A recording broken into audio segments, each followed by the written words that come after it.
Hey everyone, we are live. I'm Secular Spirit, and I'm really excited to do this live stream to be joined also by Apostate Aladdin. Welcome, welcome. Thank you. Happy to be here. Yeah, it's great to have you. When I had the idea to do this, you were the first person I thought about. I figured it would be interesting to just take a look because, well, especially if you just look in different channels about Islam that coming from ex-Muslims, the focus is typically on the Prophet Muhammad for obvious reasons, but you don't hear as much about the companions, the Sahaba. So I figured it'd be interesting to delve a little bit into it. I knew some crazy hadiths, some bizarre stories, just that I'd heard or read over the years, even when I was still Muslim. I'm sure the same is the case for you. Yeah. Well, actually, I didn't hear as many back in the day. I mean, I found about a lot more in my search, for answers. But even then, I kind of dismissed them. I had this impression that any hadith that looks like it paints the Sahaba or Muhammad in an unfavorable light, it's probably not real. So that's the extent of my knowledge about that. And Mhm. some of the hadiths that you sent me a list of some hadiths today. I Yeah, didn't really take a good look at them.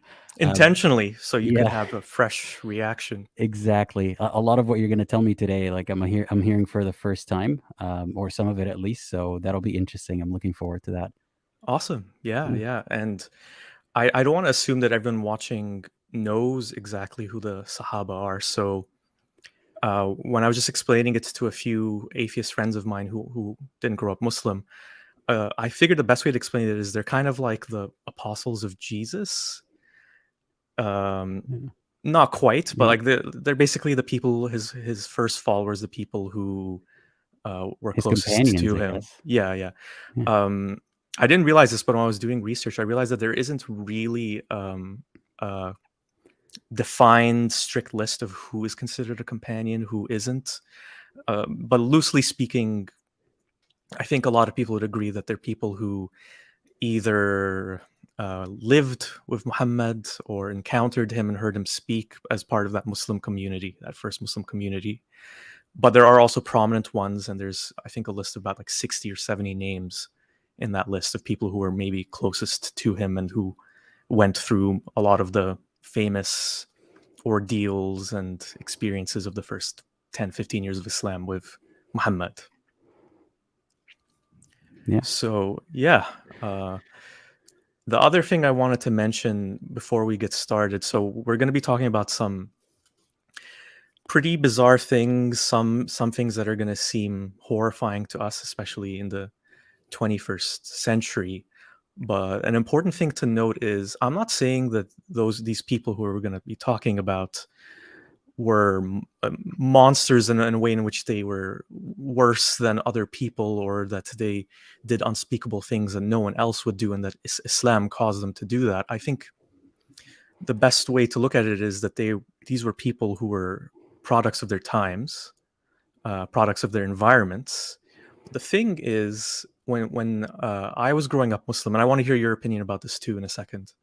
Um, I was raised to believe that the Sahaba were just the best people, the people that we should all be emulating, and that they just had all of these positive attributes, and they were kind, generous, selfless, brave, humble, like all the positive attributes that you can possibly think. These were the Sahaba, and that really influenced my whole perception of them, and definitely made me think that this is the thing I should be aspiring to. Like, this is the ideal person. And when you put people up on that pedestal, and then you see what they actually did, that's where the problems come. So yeah, like I'm curious to know, just for you personally, when you were growing up Muslim, what were your impressions, or what were you taught about them? So, my mother, to be honest, like when she was teaching me when I was very young, she focused on stories of the prophets before stories of the Sahaba. And I think because, you start with the basics, the prophets are actually the ones closer to God's message, right? And the Sahaba are more fallible men. And I, so what I knew about them was most of it I got from khutbahs, from, just mentions here and there in any kind of religious talk. Mhm. And I remember very distinctly Umar ibn Khattab, he was always applauded for his, they would call it bravery and zeal, I guess, and his emotions, his strong emotions towards protecting the Prophet and Islam, and fighting for Islam and that kind of thing, which I even back then I found a little overboard. Like there were some examples, I don't know if you're going to cite them today or not, where he gets super angry and he's like, let me at him, let me chop his head off or something. And I didn't understand how that was a positive thing. I'm like, this guy is not in control of his emotions. I mean, even if you, um, I don't know, it just seemed more strategically better, if you want to be a representative of that religion, to be pointed with your violence, rather than just ready to attack at any point. So I didn't understand that, but I did believe that the deficiency was on my end, and I should be seeing examples in those people. Um, and in my research about everything, I keep seeing this repetition of radiallahu anhum, may God be pleased with them, and just praise for these men. Um, and they say they were like the best examples of, they got the information from the primary source. So when you said of their time, I agree, because we're looking at it from a historical point of view, I guess, in the future. But they're posed as receiving, the jewel of morality from the guy himself. So they should be closest to, the ideal, not just people of their time. But I guess we're gonna find out what they're like. Yeah, yeah. And as we share these stories, uh, I want you to keep in mind that these people were presented as role models, Hmm. are being presented right now as role models for millions and millions of people, of how to behave, what to do in certain situations, how to handle certain problems that come up in society or in your personal lives. So please keep that in mind. And by the way, I should also mention, so I'm going to try and show sources for things as much as possible without making this video too slow or stagnate or anything. Uh, but feel free to, if you're in the comments, to just mention if we might have missed something important, or if we made some sort of misunderstanding, made a mistake. I mean, uh, this is probably not a thing that a lot of people would admit when talking about Islam, whether pro or con about it. But I'm not saying I'm this expert with years and years and years, decades of experience. I'm just a person, and I'll do the best I can. And oftentimes with these things, you have to just look at them and use your critical thinking and then assess things. And you don't need experience to do that. Yeah, I feel like I'm not against looking at. I'm sure if anyone's familiar with the video with my videos, I like to go in depth in certain types of live streams. Today's seems it's a hangout. It's we're talking about the absurdity of it on a surface level at least, and I think for that, all you need to do is just think about them. And more often than not, when you do some digging, the apologetics are pretty, they go against your critical thinking anyway. Um, but yeah, I'm excited to see how this unfolds. This is kind of new for both of us, I suppose. And I Yeah. want to ask you Yeah. before we begin, by the way. Well, yeah, I had suggested people comment. You okay with like questions along the way if we have time for them, like people writing questions in the comments? Yeah, for sure. And we also discussed this before. There's a lot of ground we're covering today, Mhm. and if there's something we don't get to, or one of the Sahaba we don't manage to cover in this video, we agreed we'll do a follow-up one if necessary. So, Yeah. yeah, feel free to ask questions whenever, and we'll try to address them as best we can. Yeah, Yeah. And I'm sure you'll put timestamps at the end. I mean, after the video is over, yeah, yeah, so people can find that. Oh, and what I wanted to ask you before you begin, what sure. gave you this idea of talking about this topic? So beyond the fact that the Sahaba aren't really highlighted that much, it was just really the word or the notion that these are, male role models that we're supposed to emulate, especially the Mhm, most prominent ones like Ali and Abu Bakr. And I think, I mean, one of the many ways where the illusion of Islam falls apart is when you just see what these people did for face value, like on surface level, without going into the morality of the time or all that. When you're presenting Islam as something for all time, and all places. I understand no one's claiming that the Sahaba were perfect, but they are being presented as role models. And it's important to know how that can be perceived as something to do in 2022. So I wanted to see, like, if we were just meeting these people, hanging out with them by a fire, just like a beach party or something, Just would a we group of Arab guys having a shisha kind of thing.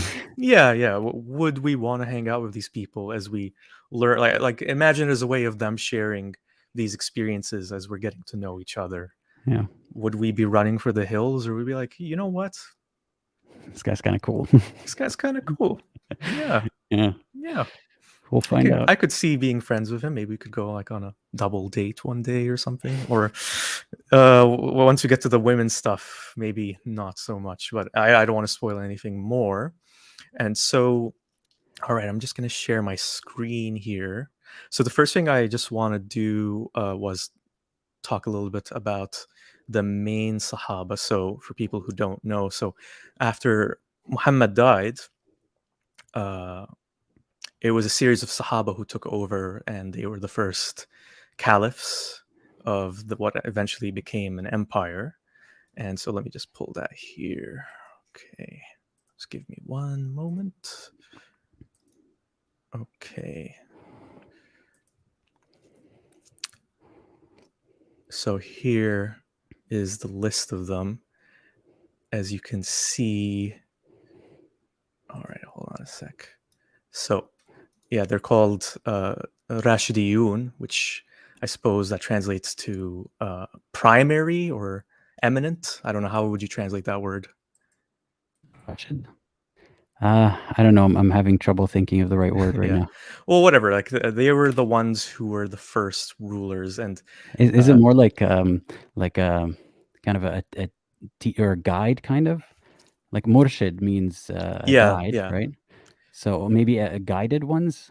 the guided ones, maybe. Yeah, that's the best Yeah. way to translate it. And so if you just take a look here, so first we have Abu Bakr, who was the first Khalifa, and then Umar bin al-Khattab, Uthman bin Affan, Ali. So one thing I noticed right away was when you look at the notes here: assassinated, assassinated, assassinated. What a group of backstabbers. Yeah, so the peaceful, loving, everyone together as one religion of Islam. The moment Muhammad died, or even you could say before Muhammad died, it was just filled with conflict, filled with uh, civil wars, people killing each other, and a lot of them came to grisly ends. And so the next thing I just want to say is, what did Muhammad himself think about the Sahaba? And keep this in mind before we get into these stories. So let's see what he said here. Hold on a second. All right. Where did I put it? Someone said most of the Sahaba, calisthenics says, most of the Sahaba were not the best at critical thinking.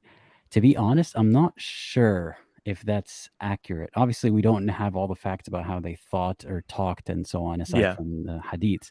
Because I have a feeling that some of them were wiser, but they just knew that for political gain, like following the guy or going along with what he's saying is, good enough.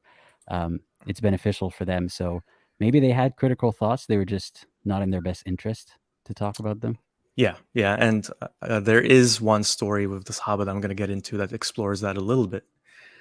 And so this is what the Prophet said about his companions.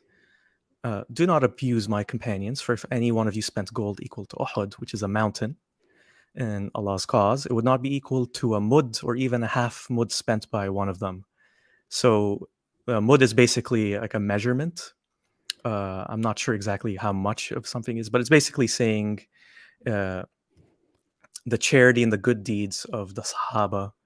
It's very tough to equal that. If you were going to speak about them, then remember all the good things that they did.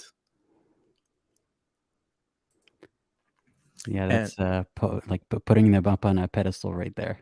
yes, Yeah. indeed. Okay. By the way, you might want to unpin my comments so it's easier to see the shared screen. Oh, sure. Yeah. Okay. All right. Yeah, I feel like often it was weird how Muhammad speaks of himself as well, like in the Quran and sometimes I think it was in third person in some hadiths, like follow the commands of Rasulullah or whatever it may be. Um, it's weird to me how people don't notice how obvious it is that he's just I don't know, just improving his image in a sense, or saying God says you should think highly of those people. It's not me saying it. So it did work, I suppose, this kind of authority. Yeah, for sure. Yeah. And the thing to keep in mind as well is when you're being taught about Islam, it's always hearkening back to the past of, I wish I could go back to this time. As Nesogaster says in the comments, that if only I could have lived in this time and been with these good people and known exactly what I should be doing, and then everything would be okay. And that's kind of scary to think of once we get into this stuff. So, without further ado, let's talk about Abu Bakr. So, Abu Bakr was one of the premium Sahaba, if you will. A bit older than the rest of them. He was Muhammad's close advisor. There's, I think, some disagreement about this, but he's said to be either the second or the third person to convert to Islam. I'm not sure what the order was, but he was one of the first ones to convert. And he was Muhammad's trusted advisor and aide from almost the very beginning. And as we mentioned earlier, he became the leader of the Muslim Ummah after Muhammad died. And he didn't reign for too long, 2 years, and then he got sick and died. One of the only one actually of the first four who wasn't assassinated. who didn't come to a grisly end. And so let's get started with a few stories about Abu Bakr. And another thing to note about him is he was known as al-Siddiq, so the truthful, the honest. He was always honest in all of his dealings. So let's see what we got here. All right, let me find it. So you got a Sadiq al-Amin as the prophet and a Siddiq as his companion. Just a bunch of honest guys. Yeah. Okay, let me see if I can find it.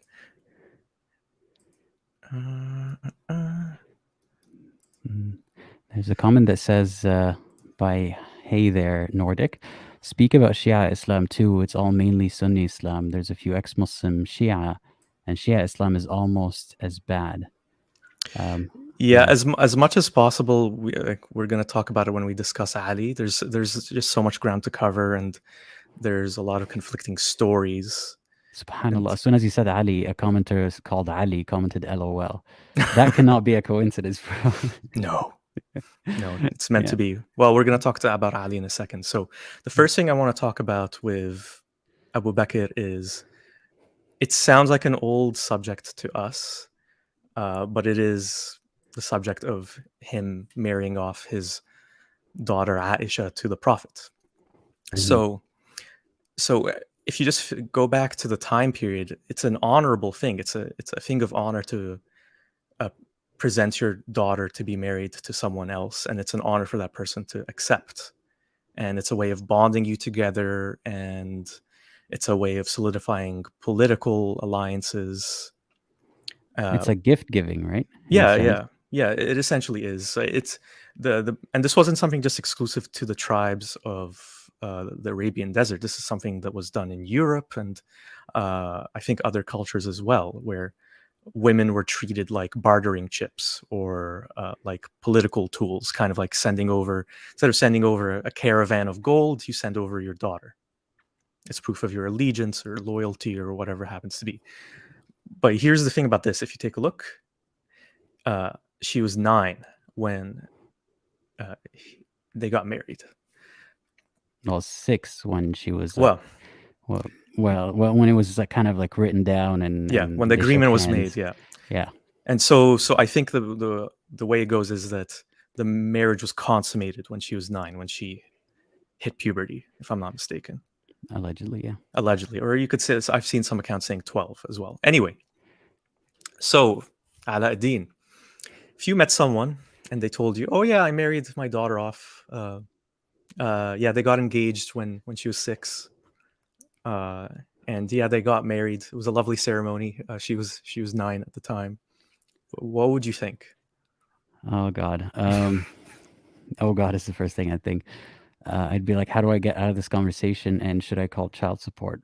Uh, but that's today. I mean, I don't know what I would have thought back then, but what I think today about it happening back then is like, oh, what a poor guy. He didn't know that it should have been better for a poor girl, first of all, but also poor guy that he was, I guess, conditioned to be in that mentality. Like, I don't think he was an evil man, and that's why he married off his young daughter. It was just something they did, and I wonder if he was just pressured by, since he was young, that this is just a thing that happens, and that's why he was primed to do it. Mhm. I would never look at it in a favorable light. And I do have some comments about that marriage, once you're done with that hadith. Yeah. I mean, that's all I wanted to mention about that hadith, is just to kind of give context for what we're going to talk about in a second. Oh, And mhm. well, the thing is, it almost sounds, it's kind of weird to say, but it almost feels like it's uh, like a dead subject in a way, To because it's us. to Yeah. us, yeah, because we're so immersed in this world, and and it's a terrible thing to say that, obviously, like, oh, they're talking about Aisha again, they're talking about the Well, child the bride. Muslims say that sometimes. They're like, "Oh, do you have any other thing to talk about?" Or like, "It's been talked about a lot before." And I say, "Well, you still haven't reached the." Rightfully so, though. Yeah, like people still haven't like addressed this properly. The fact that it's been talked about doesn't mean that it was talked about correctly or that it was a productive talk, you know? Um, yeah. I Or that it's have been more to addressed. say, or that it's been addressed and concluded properly is what I mean. Um, I have some stuff to say about Abu Bakr and that transaction. I don't know if Well, go ahead. Yeah, you can go. You can share now. Yeah. I can't remember if it was one of the it was one of my live streams where I was talking about either Omar Suleiman justifying this whole ordeal or Yasser Qadi. They're all kind of a blur to me at this moment, but I think it was Omar Suleiman. And one of his talking points was that she was already promised to some other guy, and I can't remember the names off the top of my head, and I don't care to, but Abu Bakr didn't want that other guy to marry his daughter. I don't know why they got into that agreement to begin with, Mhm. but what I found to be spineless was when this woman suggested that Muhammad marries Aisha, according to one narration, then or more, I don't know. And then Abu Bakr was he was excited about that, but he didn't know how to break the news to the other guy, who she was promised to. And rather than just go and be like, "Hey, I don't want to marry my daughter to you anymore. I'd rather her marry my friend," as gross as that sounds, he was looking for an excuse or like dreading the conversation. And once the guy said, um, the guy's wife said, "No, she's not a." No, I don't remember who it was, but somebody says this is not a good fit because she might try to change this man into a Muslim, or because of her relation to Muhammad, he might become a Muslim. So we'd rather not go ahead with this marriage. And Abu Bakr celebrated that. Like, was Mhm. he so spineless that he couldn't just tell him, "I don't want my daughter married to you"? Especially that guy was like an enemy of Muhammad and Islam, I suppose. So that really reduced like that was recently that I learned about this, and I thought, I wow, had no Abu idea Bakr about is that. I didn't know about that story. it's pretty like spineless, don't you think? Yeah, but I mean, if you just look at the logic of the time, you have to respect the leader, and the same way that your own children are political tools to be bartered with, your commanders, your trusted advisors, family members are also the same. Well, I And so wonder it does make what sense in that position. logic. Well, what position did that guy who was going to marry his daughter have over Abu Bakr? I don't know. Um, Yeah. I don't know, but whatever it was, it seems like if he wanted to show courage and character, he would say, "I don't want my daughter married to you." That's the end of it. But that struck me as weird. Yeah. Yeah, for sure. But all right, let's go to the first hadith. And this is, I just want people to take a look at the nature of the relationship between Aisha and her father that we see come up in these stories. Okay, so the first hadith I want to talk about, if I can pull it up here. So this one is Sahih Muslim. And so this seems to be just a night where everyone's gathered or something. And Abu Bakr and Umar ibn al-Khattab, and we're going to talk about him later, come in and they talk to Muhammad, who's sad and silent because his wives are basically just asking him for money. Like they want more money. And if we go down to this section right here, he says, so they are around me, as you see, asking for extra money. Isn't it so annoying when your wives are just nagging you and asking for money? Like, oh my God. I mean, Multiple. who can, when you're multiple wives? I mean, if you look at it that way, can you imagine it's like 10 women surrounding you and all just demanding? I mean, it sounds comical in that way, but it's so terrible also.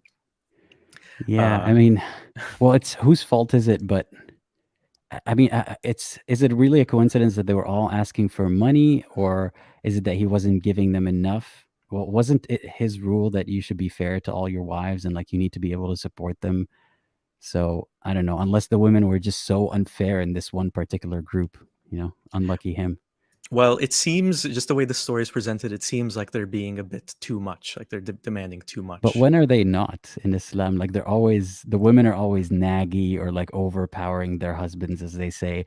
I feel like they're victim blaming the women all the time in these hadiths. I know, yeah. And if we just take a look at this part of the story, so what would Abu Bakr's reaction be to hearing this? And so we Advising have his here. daughter? Uh, well, Abu Bakr had a different idea. So Abu Bakr, Allah be pleased with him. I always love it when they put that stuff. Radiallahu anhu. Then got up, went to Aisha, Allah be pleased with her, and slapped her on the neck. May Allah be And pleased with them both in that yeah, situation. yes. And Umar, of course, he can't be outdone when he sees someone do something violent. So he went and he slapped his daughter, who's also a wife of the Prophet. Is it Hafsa? Hafsa, yeah. Yeah. So, yeah.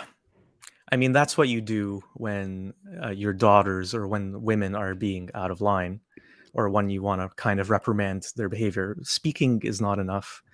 Slapping them on the neck is appropriate. And I always thought that was weird. Like, what does that mean to slap someone on the neck? It's kind of an awkward angle to kind of. Well, in Arab culture, it's kind of a joke, right? Like you get a haircut, your Oh, friend yeah, yeah. slaps you on the neck. Oh, so like the But back of the neck. I don't know about this hadith, but I mean, okay, let me ask you this way. How would you feel if the father of your partner or wife or whatever slapped them on the neck? Well, see, it comes down to, I think there's a couple of things. Like, I mean, obviously there's subtlety and context to things. I mean, I've been jokingly slapped around by No, like people in I've that dated. situation. Yeah, but that's what I mean. Like, if someone is just kind of lightly tapping you on the back of the neck, it doesn't sound that bad. But in this context of reprimanding someone for the behavior, it's kind of weird. When it's your father, when it's your father, that's kind of strange. And the question also comes up: how hard are you hitting this person? Obviously, from this hadith, it's unclear how hard they're being hit. I suppose a Muslim will say, well, if it's just a light tap, it's not that big of a deal. With a miswak. Yeah, sure. Isn't it funny? They say don't beat the face. That's part of the conditions of beating your wife or the permissibility of it. I Mhm. guess the neck is the is the line where they draw the line. The neck is fine, but the face not really, I know. because I they know. cover their necks anyway. I suppose the women have to show their face with the hijab, but not the neck. Well, the thing is, why are we resorting to this in the first place? Why can't we speak to each other as human Because beings? naqsatu aqlin wa deen is how they see them, Yeah. like lacking in intelligence and religion and maturity. Hmm. Someone in the comments is saying, I don't care about women. I'm not sure if that's. Oh, I'm I the one who think doesn't care about women. that's a troll. So I've heard this as a more nuanced talking point from some women and some men, mostly Muslims. Obviously, they would say you're capitalizing on these issues because, like, you don't care about women, but you're using it as a point against Islam. And I've been told explicitly by ex-Muslim women, no, you need to be talking about this stuff because who else will, Yeah. So, yeah. Who knows? Okay, so I want to give another example that I think maybe shows that, well, how can we put it? Maybe Abu Bakr had a habit of doing this with his daughter. Wait, before we move on, I just want to comment on how do Oh, you sure. like. I don't know if this is going to be is Muhammad going to be standing by as some of these other things happen again in other hadiths? Because maybe I'll Well, make this point later. I think there is a pretty prominent instance with Ali where he does. So maybe you can hold off until Okay, then. all right. Uh, but yeah, like, I mean, the story we just shared, it's, just it's essentially ostensibly a friendly gathering of people who love and trust each other, and A it's safe just the men, space, if you will. a safe, a safe Seriously, space. yeah. No. I agree with you. A safe space for those women, amongst their fathers and with their husband, and Their so husband, the one. they're one husband. Yeah. Yeah. So let's take a look at this one over here. Okay. All right. So this is from Aisha. So a necklace of mine was lost at El Bayda, and we were on our way to Medina. The Prophet made his camel kneel down, dismounted, and laid his head on my lap and took a nap. He slept. And Abu Bakr came to me and hit me violently on the chest and said, "You have detained the people because of a necklace." I kept as motionless as a dead person because of the position of Allah's Messenger on my lap, although Abu Bakr had hurt me with the slap. And okay, so I'd love to hear your comments, but there's a few things I just want to mention here. So the first thing is, just put yourself in Aisha's position in this scenario. So for the people who said, "Oh well, for the last hadith that the tapping on the neck, it probably didn't hurt. It was just maybe it was just like a light slap." Aisha is saying here that he came to me and hit me violently on the chest, and she repeats, Abu Bakr had hurt me with the slap, the hit. So imagine someone, Aisha. She's still probably very young, at this point, not 9 years old anymore, but still young. Well, we don't She's know. she's with her husband, Mhm. and her father comes over and hits her, and she doesn't want to move because she doesn't want to disturb Muhammad. That's the impression I got from this hadith. Is that what she's essentially saying? She's saying I kept as motionless as a dead person. She didn't want Muhammad to wake up. Maybe she didn't want to disturb him. I just can't help but escape. Like, if we were to just change this from being called Islam and say, this girl is in a cult. She's been married off by her father to the leader of the cult at a very young age, and she's being hit. She's being slapped and getting hurt from her father. What does it feel to be in that position? While her husband is on her, like he's sleeping right there. It's sad. I mean, have you noticed how they a lot of these hadiths and this sentiment in Islam is this is commendable that she didn't want to wake the Prophet up. Like she loved him so much she didn't want to disturb him. But if you look at it from another point of view, I don't know if she was scared of him or not. That's not what I'm saying. But it's in any other situation that would be suspicious. Like, why are you so scared or shy to tell your husband, "Hey, help me out in this situation," or "Ouch"? That's it. All you need to do is Yeah. "Ouch." Like you shouldn't be holding back this much, and it's not a virtue. Like if you do, then maybe your intentions are good. Maybe she's not afraid of the Prophet, but her intention is out of respect or whatever it may be. She needs to be corrected. She needs to be taught that's no. And the healthy thing to do is voice your complaint here or just cry, like you're allowed to. So I don't like that lesson here. And the other thing I want to mention about the story is, if I can just pull it up again. Oh, I think I closed it. So the thing about the story is that the point of the hadith, if you take a look at it, is that it has to do with what do you do when you're in the desert and you don't have any water to use for your wudu. So the point of the hadith, or the way it's titled or labeled, has nothing to do with her being hit by her father. That's almost an incidental just Mhm. detail in the story that's irrelevant really to the main point of it.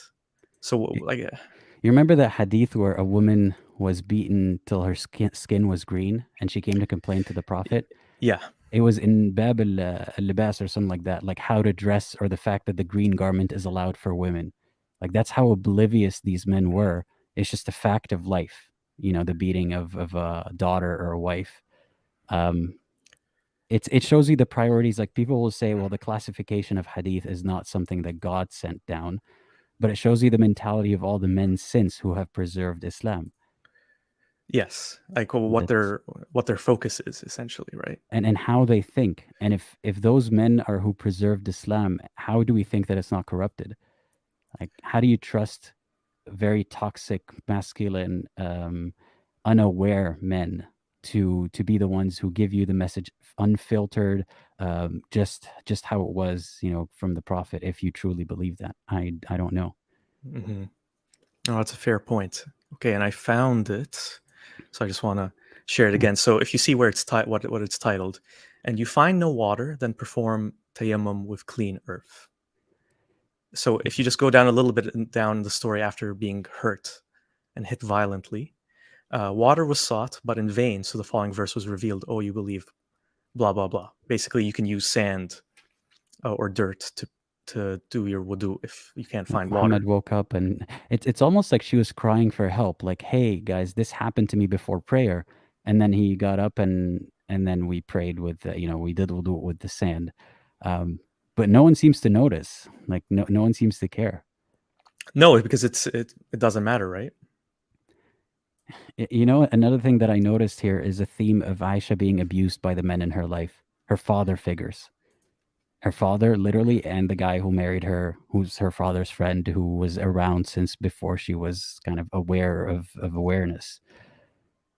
So that's a theme, and that tends to happen when a woman is very submissive and married off as a child. That's kind of inevitable. So that bothers me. Yeah. Yeah.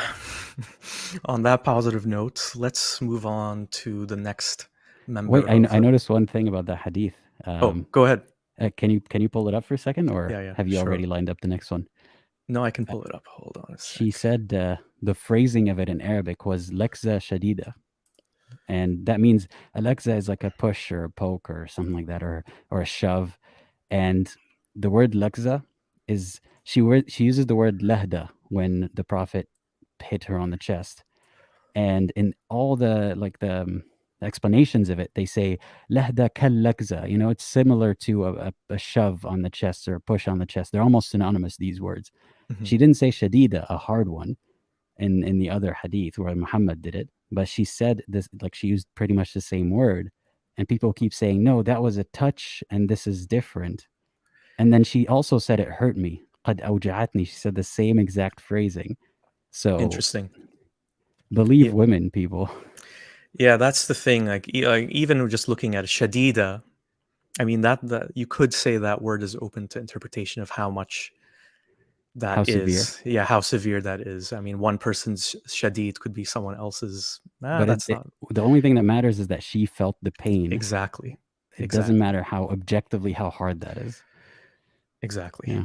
Well put. Yeah. So unless there's anything else you want Nope. to add, Nothing else. all right. So let's move on to Ali. Okay. So Ali is of course the one that the Shia love the most after the Prophet. I think that's fair to say. He was Muhammad's uh, cousin, I believe. Lee, wasn't he his I'm nephew? mixing it up. Yeah, his nephew. Sorry, I always mix up those details. And he was his son-in-law. He married Fatima, Muhammad's daughter, and like Abu Bakr, Son-in-law, yeah. he was one of his most close companions, and with him through all of the battles. And he was a military leader, and he became Khalifa after Umar ibn al-Khattab, or no, sorry, after Uthman ibn Affan. So he was the fourth Khalifa, the third one to meet a grisly end.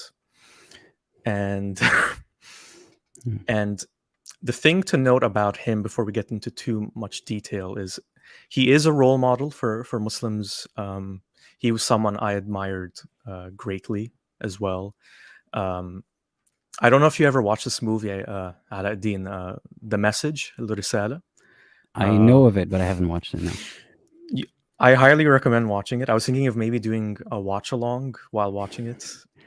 I If don't know if that that's would a be. copyright Yeah, strike or not. Yeah. the full movie is on YouTube, or was last time I checked, and Mhm. I rewatched it a couple years ago with my brother, who's also an ex-Muslim, and it was pretty interesting to see how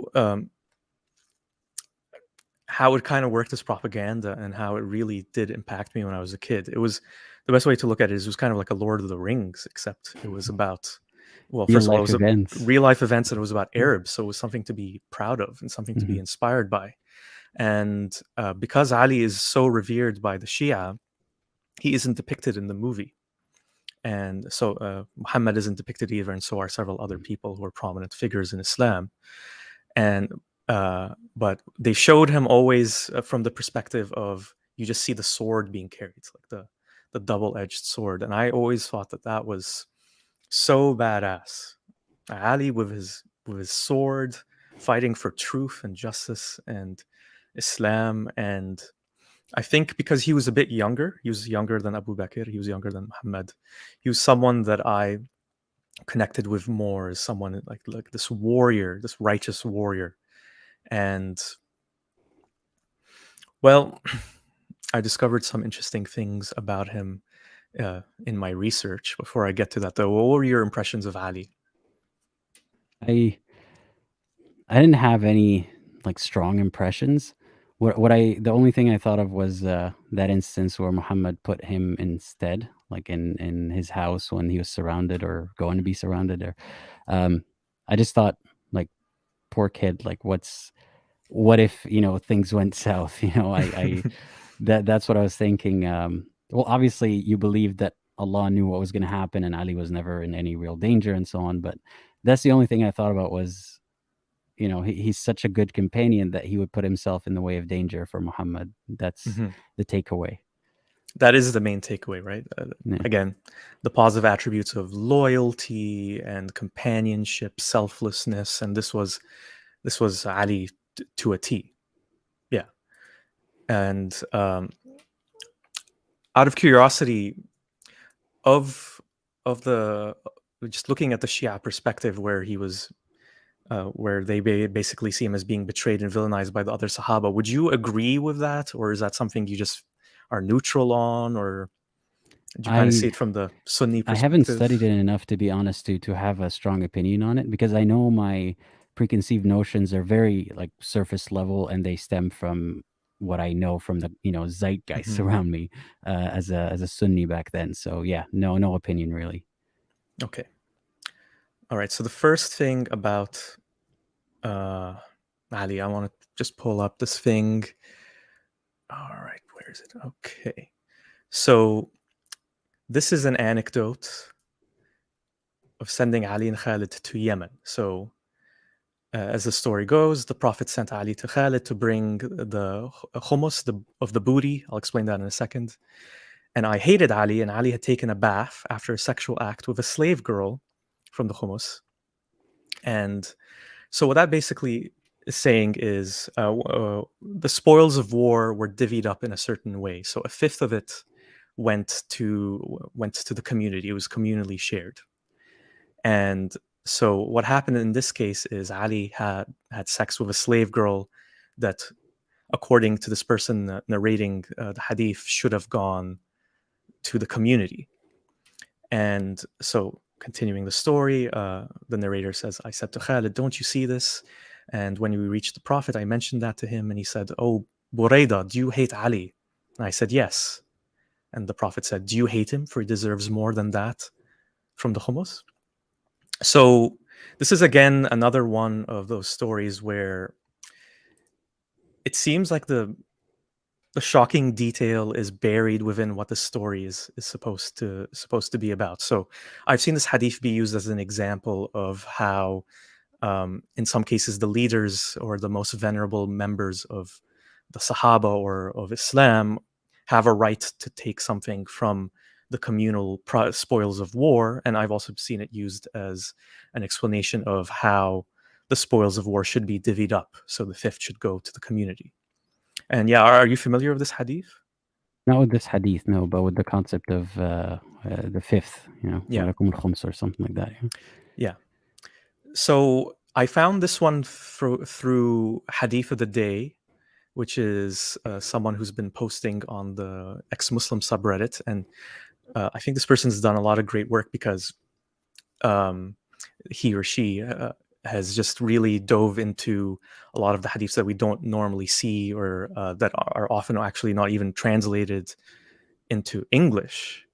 And so in that sense, a lot of these things that we wouldn't know about the Sahaba are kind of concealed because of that language barrier. A lot of Muslims don't speak Arabic, obviously, and there's a lot of people in the Western world who aren't aware of these things because they just don't see the light of day. And so I really appreciate him taking him or her taking the time to do that. And you're familiar with Hadith of the Day because I think I've seen your comments on quite a few of them. A couple of them I have come across. Nothing that I've like spoken about or cited, but I've come across them. I remember seeing the Hadith of the Day back in the day, and my first impression as like someone in betweener, I suppose, was no, these are carefully curated to make, or possibly curated to make Islam look bad. I'm not going to take a look at them, but I should have taken the more critical approach. I mean, I don't regret my approach at all because I was looking at other bigger picture issues. Yeah. But I urge people who see this hadith or something like that and recoil and think, no, this must be fake. Look into it yourself because you can't really spin this in a better way. Yeah. Yeah, for sure. And I have it over here if we want to just take a look. Okay. So yeah, you can find these. Basically, this person has been doing a countdown from, I think, the least worst to the worst The fact that hadith. they curated them by severity, Yeah. I applaud them for that effort. Yeah. So here's the hadith again in English. So one thing to note here is the poster described this as rape, and some people might disagree with that description of it. Some Muslims might disagree, and they'll say, "Well, that wasn't rape. It's part of the whole practice of you have a right to those who your right hand owns." But if you just think about it, does the slave girl can she really consent? Does she really have the option to say no in this kind of Does a agreement? wife to begin with? Yeah. So that's like a whole other thing too. But yeah, so again, it's just casually mentioned he took a bath after a sexual act. And so what the Hadith of the Day person did is they explained a little bit more about why Buraida was so mad. So if you see here, there were two reasons for Buraida's anger. So the first one we discussed already, Ali took from the fifth, which belongs to Muhammad. And the second one, Ali had sex with a slave girl without the istibra. So this was a little bit, I had to do some digging on this because I always thought that meant when after a man, so this is the kind of stuff that Islam gets into, when a man discharges their semen, the istibra is cleaning it out of your body. And I discovered that it actually has other meanings, and one is that when you take a female slave, or when you capture her or buy her from someone else, it has a new owner, you have to wait one menstrual period before having sex with them so that there's no confusion on the paternity. Sorry, I'm laughing. It's just so dark and absurd that the society has fought through all of these things. Where, okay, well, what do we do when we can't tell who what the parentage of the slave, of the child born from the slave that you had sex with? No, it's all been figured out in this perfect society, this utopian Islamic society. You know what's messed up about this? I'm thinking of a scenario where if two slaves were to have intercourse, if that was allowed or something, and they have a child, the child belongs to I can't remember if it was the owner of the male slave or just the owner of both slaves or something. I'm not sure either. That's a new slave created right there. Like, for those who say that Islam was there to remove slavery, but it's creating more slaves as they go, aside from capturing. Oh, that's a fair point, because what Muslims will say is that as a way of rationalizing slavery continuing to exist under Islam and Allah not banning it altogether, is that the society would have collapsed and there was no way to have done it quickly. It was too ingrained. Banning alcohol was possible to do outright, though, apparently. So anyway, so it had to be phased out slowly and steadily. So the fact that slavery is, for the most part, banned today is part of Allah's plan. But how can it be phased out when you leave these stipulations for slaves to continue to be able to be born and exist and be born into slavery? Like that, I'd say that's like an easy way in which you could just say, well, if you have sex with your slave and they have a child, then that child is free. That's a great way to help phase it out. I mean, that I think that is a rule, like walad. So if you get a child from a slave, then when you die, she becomes free. She can't be sold in the meantime, but she's still your slave in the meantime.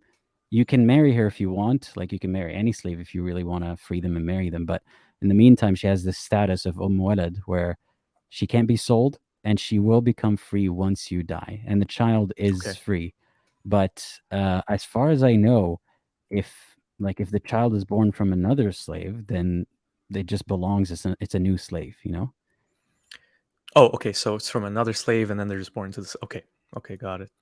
Yeah. I mean, they go so granular on this stuff. You'd think that these are places where you can kind of phase it out further, but I mean, it's complex, and there's also a view that the father has to recognize, has to own up. Like if it's a free man who had sex with a slave and she has a child, he has to recognize and liberate that child. So if he decides that's not my kid, I don't know who you slept with, and decides to lash her or not lash her, whatever, he could just own that new kid, and that's about it. It's yeah, that's pretty crazy. So yeah, you're hanging out, you're sharing, definitely not sharing a beer with Ali.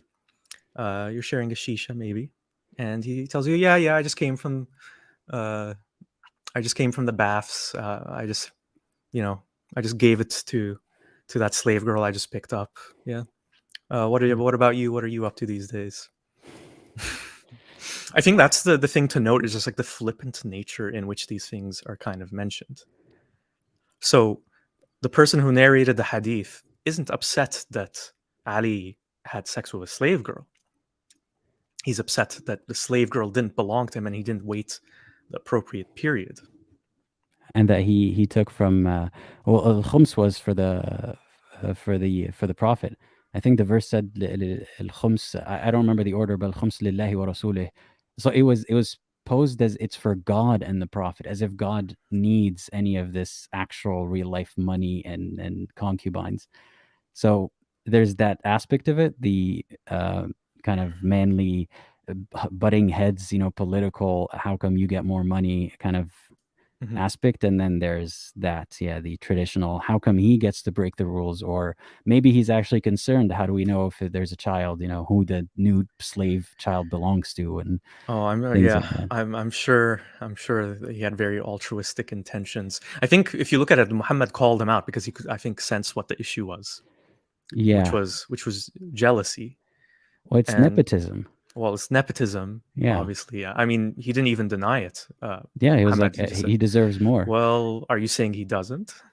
Like, did you forget who's in charge here?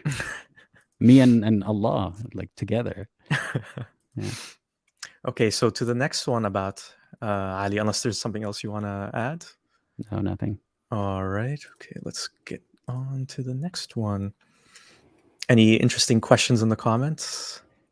Let me see. There's a troll in the There's a comments. troll. Yeah. I mean, feel free to mute him if you feel like he's a nuisance. He's been coming up with new accounts on my channel every now and then. Oh, Robert is here. Oh, Robert is here. Yeah, I see Hey, Robert. Robert. Hello, Robert. So we're talking about the Muhammad's companions. We already talked about Abu Bakr. We're basically just taking things from histories and hadiths about them and exploring how those things kind of hold up by, I don't know if you want to say today's morality, but just by How our you own feel about perceptions. them? Yeah, how you feel about them. Yeah. Yeah. So this hadith over here. So I want people watching to see the specific wording of how things are described here. So some zanadiqa atheists were brought to Ali and he burnt them. Next sentence, no comment on that. Um, the news of this event reached Ibn Abbas, who said, "If I had been in his place, I would have not burnt them, as Allah's messenger, Muhammad, forbade it, saying, 'Do not punish anybody with Allah's punishment, fire.' I would have killed them, according to the statement of Allah's messenger.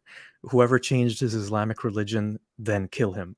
So again, I don't mean to be flippant or disrespectful when I laugh. It's just the sheer brutality of it and how it's just so, sentence to sentence, just kind of said is just shocking. So zanadiqa is kind of a complex umbrella term.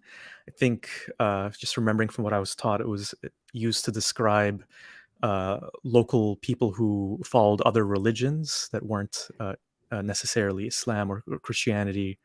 I think maybe one of the Persian ones, Manawiya, maybe, which I think is called Manichaeism in English. And it later became kind of an umbrella term to just talk about people who were atheists or agnostics, or just generally just didn't adhere to Islam, but didn't belong to the other pagan religions or Christianity or Judaism. Well, Islam, for the most part, just recognized in Nasara wal Yahud, people of the Yeah, book. people of And the book. Yeah, what was it? Polytheists. yeah, And that was mostly it. And then everyone else is like kind of in a category of disbelief, I suppose. yeah. So we hear the story about Ali. I'm an atheist. Do you identify as an atheist? It's a loaded term, so I know, right? yeah. I know. Okay. Yeah. I don't know. Agnostic atheist, something Agnostic like that. atheist. Okay. Yeah. So, well, we just discovered that Ali has burnt people like us. I guess at least one. I wouldn't say like bright side to this thing, but it's unclear if he did that to those people when they were alive or not. He might have burnt them after killing them. Well, I don't know about that, because it says here, what does it said?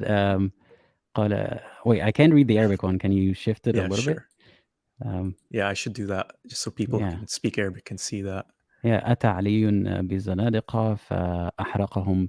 Yeah, so Yeah, so it's unclear, I would say. like he was brought, or it was they were brought to Ali Utiya. I can't see the tashkil from this. Yeah, It's yeah. zoomed out, but yeah, he was. Utiya, Yeah, they brought some of those zanadiqa to him, and he burnt them. So it's like the obvious succession here is that they were alive when they came, and Okay, I see what you're saying. well, whichever one was it, like let's say they were corpses. Why? Like, what's the point of that?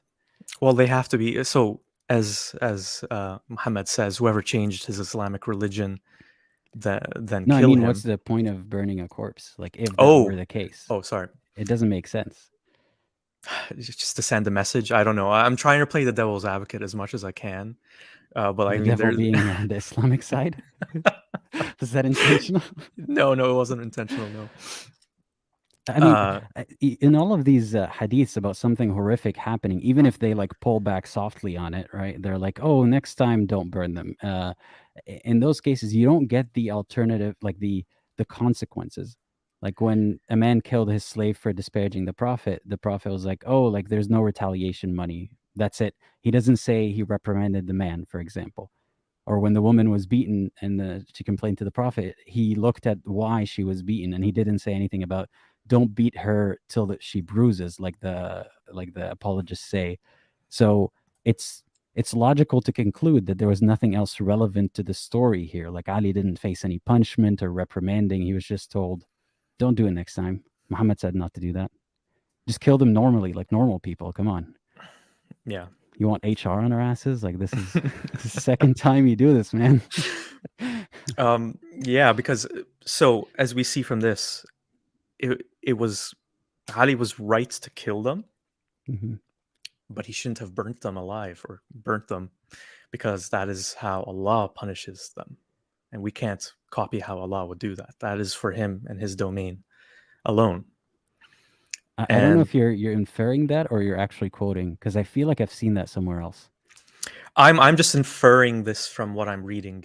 What I'm Well, reading don't quote here. me on this, but I feel like I've read it somewhere else that the Okay, reason why you can't do that is because it's God's domain. Like you're it's God's joking, domain. but that's yeah, like that's God's method of Oh no, I'm torture. not Yeah, joking. I'm just explaining what the rationale is yeah, or in like all of its you're absurdity. yeah. Oh God. Yeah, so I suppose if we were hanging out with Ali, we'd probably keep it on the DL, the uh Apostasy thing. whole apostasy You're thing. like, Yeah, yeah, yalla, you're going to Jum'ah prayer? Let's go, brother. yeah. You see him like setting up maybe the fire for the hangout, and he has like a big canteen of propane, and you're like, oh. I hope there's marshmallows. Halal marshmallows. There is a question in the comments. I'm not very familiar with this, so I was wondering maybe you could answer it. Like, is that why cremation is haram? I don't know. I Like don't I'd be think theorizing. so. Honestly, I'd be theorizing that it has to do with how like God and burning kind of thing. Like don't imitate God in any way, even for corpses. I'm just not even theorizing, hypothesizing here. So I don't know. Oh, we have some input from Holy Humanist. Thank you so much for Hey, joining. yeah, thanks for Uh, joining. and so she's basically confirming what you said, that yes, because fire is the punishment of hellfire, reserved for Allah to punish the wrongdoers. Wonderful. Yeah.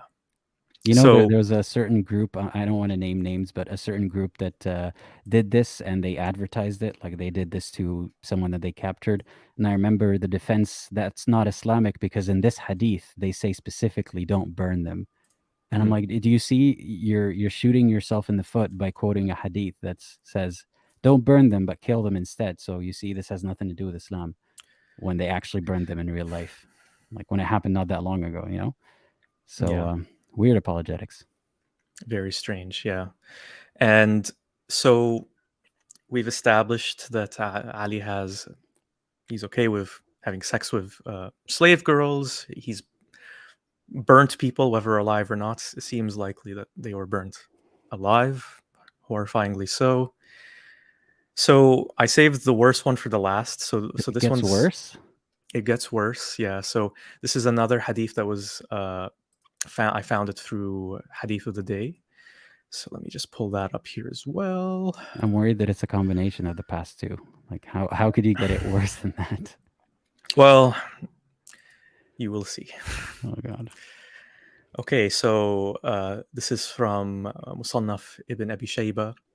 Ali cut off a man's hand, then hung it around his neck, and classed Sahih by several people. Dismemberment for theft. That's the focus here. Yeah, like what do you do when you have a A thief? thief. Yeah, so I don't know. Like this one's a tough one, and I kind of want to do something else here. Actually, feel free to just share your opinions on that while I just pull something else up. Well, okay, that's weird. It reminds me of I don't know if you watch The Whitest Kids You Know. No. No, okay, well, there's a sketch there, but um, what's weird about it is that it got me thinking about chopping off hands for theft. In that case, is it really likely that there would be a thief stealing in front of four witnesses? He's like, "Ooh, I hope I don't get caught," and then he gets his hand chopped off. Unless they always say, unless there was a confession. Why would someone want that to happen to them? They can learn their lesson and move on, unless there's some kind of pressure there. Like it's Yeah. not that simple. So I don't understand. Yeah, and then putting it around your neck, like how metal in the grossest way. Yeah, I know. Ali in the comments says, I'm starting to sound like a serial killer. Did Yeah. you call this account Ali on? No, he probably didn't. Well, it's a pretty common name, right? Yeah. A Yeah. friendly Muslim is asking, was it grand theft? I mean, what's the definition of grand theft? Like, how big of an amount should it be? And also, is that a justification? I don't. Is there a justification for such Well, a thing? I kind of want to ask the commenter then. Okay, let's presume it was grand theft. What does it have to do with the wearing it around that neck part? Well, it's like to shame them. I think it's also meant as just to show others to not see, like doing something. Yeah, I but I think. mean, like the person is asking to try to like, soften the blow. Like, was it Yeah. deserved or not? So Yeah. let's presume it was grand theft. And now what? And then There's what? still a problem with the hadith still, you know? Anyway. Yeah. It's still the same. problem that we have here. But what I wanted to do is just like show it in Arabic as well. Mhm. I know a lot of people watching won't be able to understand. Oh wait, I It's think good this due is the diligence. yeah. I think this is the wrong one. Hold on. Don't want to spoil. Oh, okay, I know which one you're. Yeah, you do. Okay, sorry, wrong one. Major theft, state theft. The friendly Muslim is asking. I don't know, to be honest, but I don't think it matters. Does it matter to the brutality of the hadith or whether I want to be friends with that person or not, Ali? Uh, that's a good question. And Ali says that is his real name. Yeah. Yeah. No, I don't know. But hold on, let me find this thing in Arabic. Like I can't imagine my friend Ali, and he does something so brutal. I'm like, okay, but did the person deserve it though? And you went overboard, but did he deserve it though? I guess if he did, then I guess we're still cool, and I don't, I'm not scared of you anymore. Yeah, Not really. well, beyond that, like, would you, if you saw someone being punished that way for stealing, would you? You'd probably think twice or three times about stealing too, wouldn't you? Like let's just visualize you were living in the society. I don't know about that. I mean, here's the thing: if you steal without 4 witnesses, right? Yeah. Allegedly that's the defense, which is these are just scare tactics, and for it to be applied, it would have to be 4 witnesses. So like the person is basically begging for it. But people steal without 4 witnesses. That's the whole point of stealing. You don't just brazenly Mhm. and it still happens. This theft happens in many ways that they haven't even conceptualized. Like if you steal something from an account, something more digital, this does happen a lot in societies that do have Sharia law or some version of it, even if it is applied. So I don't think it's that much of a deterrent. It's a deterrent for like brazen theft, but then you're talking about like the wild west of situations, where Mhm. in the street people are just shooting and stealing from each other. We don't live in that kind of society, thankfully. Yeah, and like it's always important to think of what are the consequences of doing such things as well. So it seems like, and this I think is one of my problems. It's always been one of my problems with Islam is it comes from this attitude of if we don't have these like very terrifying uh, big punishments for people, then they're just going to do terrible things. So we have to be very strict, very brutal. So in this life, as we have seen, we kill people, we cut off their hands for stealing. We well, we're not supposed to burn them, but we kill them for not for leaving Islam. And then beyond that, there's the punishment in the afterlife. So it comes from this like very cynical mentality of, well, if we don't have these extreme measures, then people are just going to be animals and do terrible things. But what does that do to your society when people are just not doing things out of fear, and when the leaders are meting out such horrible punishments? What is the experience of the person who stole that led them to steal in the first place? Is the solution cutting off their hand and hanging it around their neck? I mean, it's the carrot and the stick approach. I mean, yeah, it's that's what you see a lot in Islam. It's like if you do well, you get all this reward, which a lot of it is silly and materialistic. If you do wrong, you're going to get punished, whether in this life or the afterlife. And it's a very simplistic mentality that doesn't scale well for a big society, because people will still do those wrong things behind, when no one's watching, because the whole deterrent is whether someone's watching. But I guess the overarching idea is if everybody believes, then Allah is watching all the time, Yeah, and that's the deterrent. But that doesn't work. Um, I have a couple of thoughts on that, like the hand chopping. Aside from the brutality of sure. showing it off, like the grossness of that, and the kind of primitiveness of this Yeah, mentality.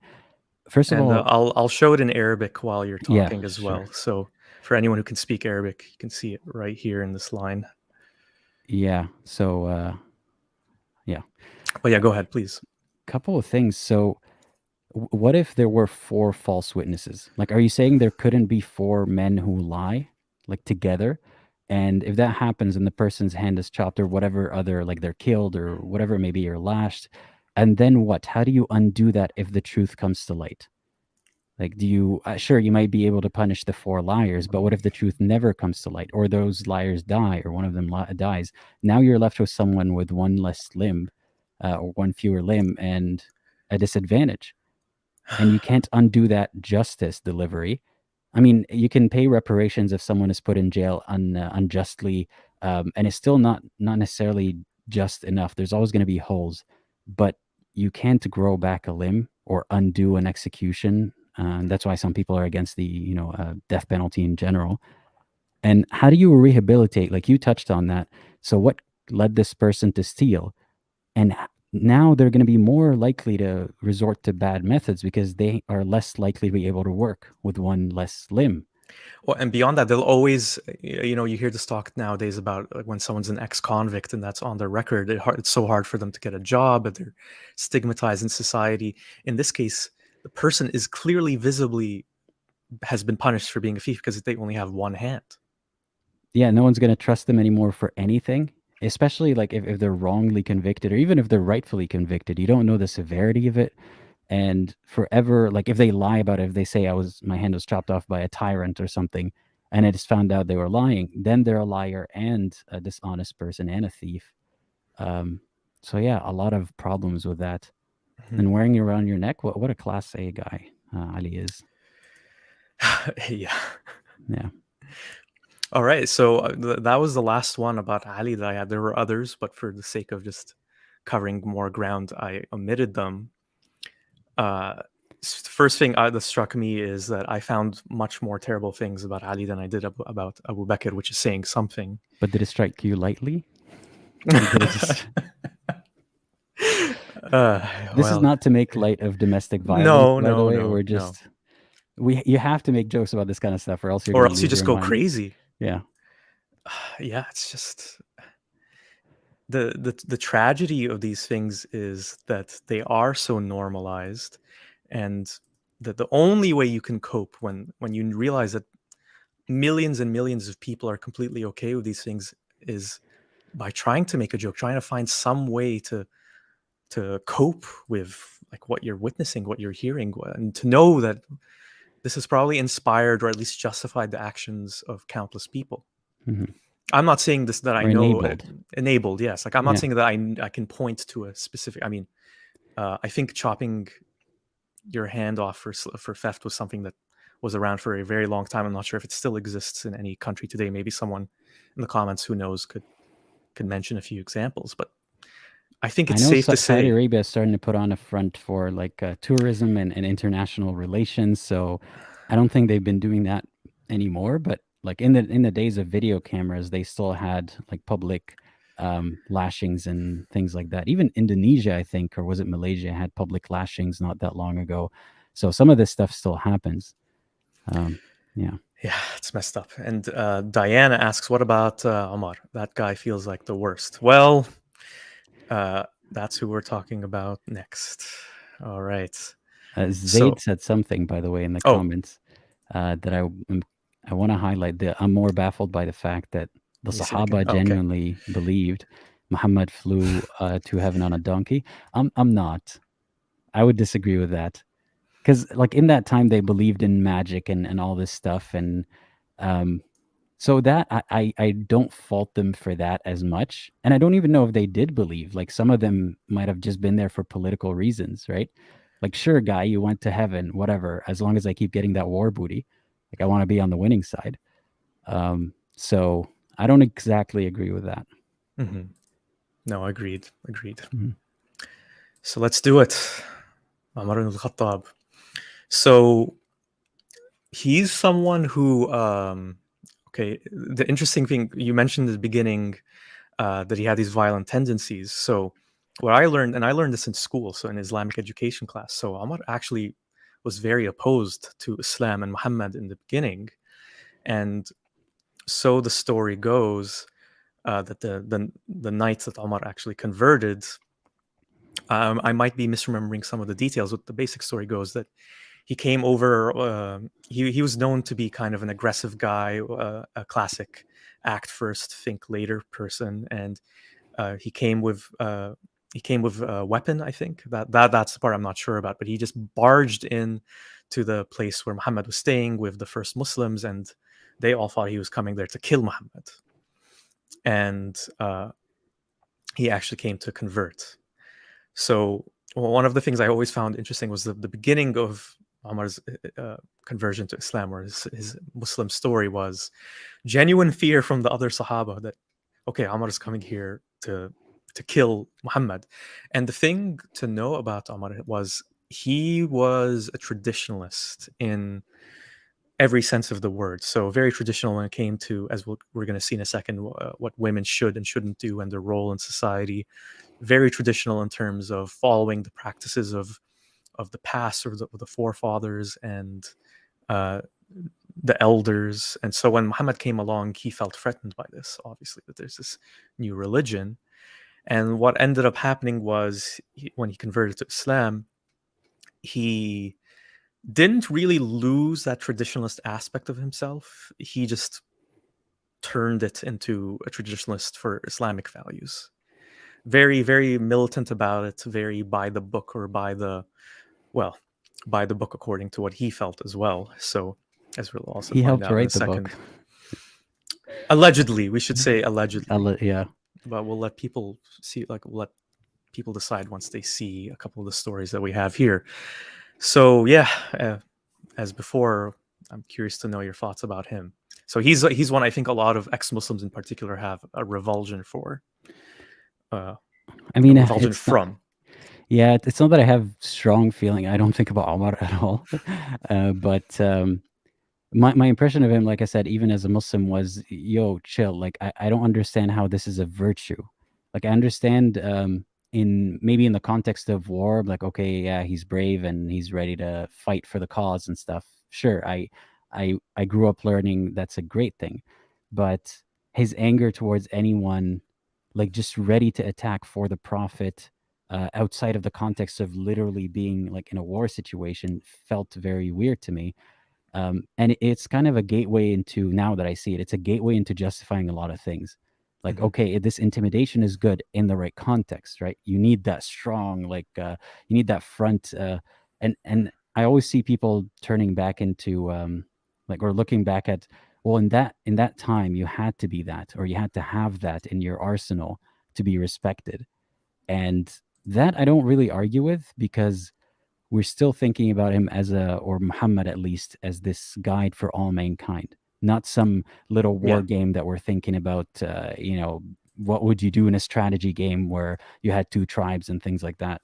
So in today's world, like, how is his anger really, I don't know, how's it helping anybody except inspire the wrong kind of people or enable them?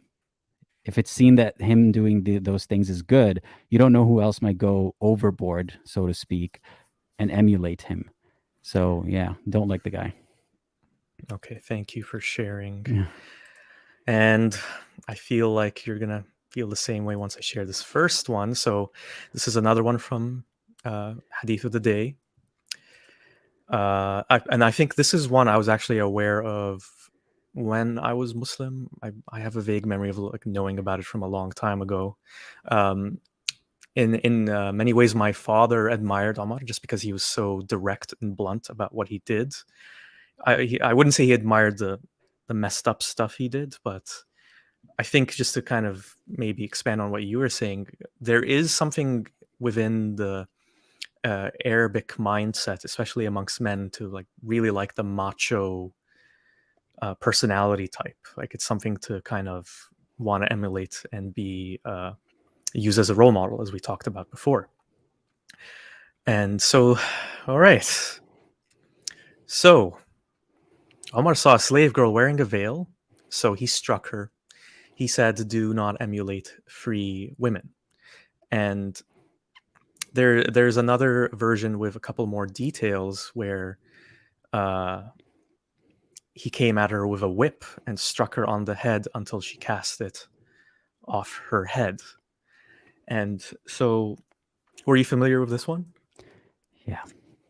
Yeah. So, trying to play devil's advocate here. So, in Omar's mind, the jubab or the hijab, I'm not sure what it was in the original version. We're going to take a look at the Arabic one in a second. Was intended for Muslim women to distinguish them, and for also to make sure that men aren't leering at them.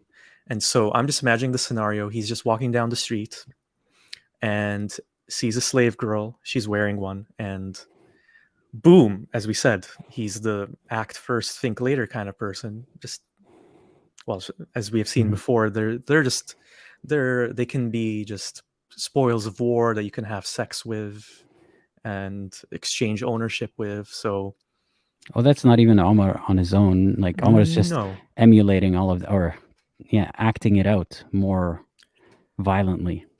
yeah, yeah, and again, like I want people to just put themselves in the life experience of the slave girl. She's already a slave. She let's say she's been forced to have sex by her owner. She's a slave. Maybe she lost her family. She's separated from her family. Maybe her family was killed in one of the conflicts between Muslims and other tribes, and so she's living this life of servitude, of being enslaved, and she's just walking down the street. She's not doing anything, and this happens to her. Islam is the religion of peace. Let's say she was wrong. Let's say she was wrong to wear those clothes. Is that what you do in that case? Is that how you as a good Muslim handles it? As a Sahabi, as one of Yes. the companions who gets the morality from the teat right away, like Yes. from farm to table. That's Omar. Yeah. Yeah, yeah, The third Khalifa, yeah. one of the three to be assassinated too. I wonder why. Many reasons, I suppose. He rubbed people the wrong way. I think he was murdered by a slave, if I'm not mistaken. Maybe someone can correct me about that. But I I don't know. remember being taught that. Uh, so let's take a look at the. I was wondering if you could kind of maybe talk about this while I dig up the Arabic version. Sure. First one's a joke. So Omar was pro the hashtag no hijab day. Good to know we have an ally in a specific context. But hey, yeah, I'm definitely gonna work that into a video.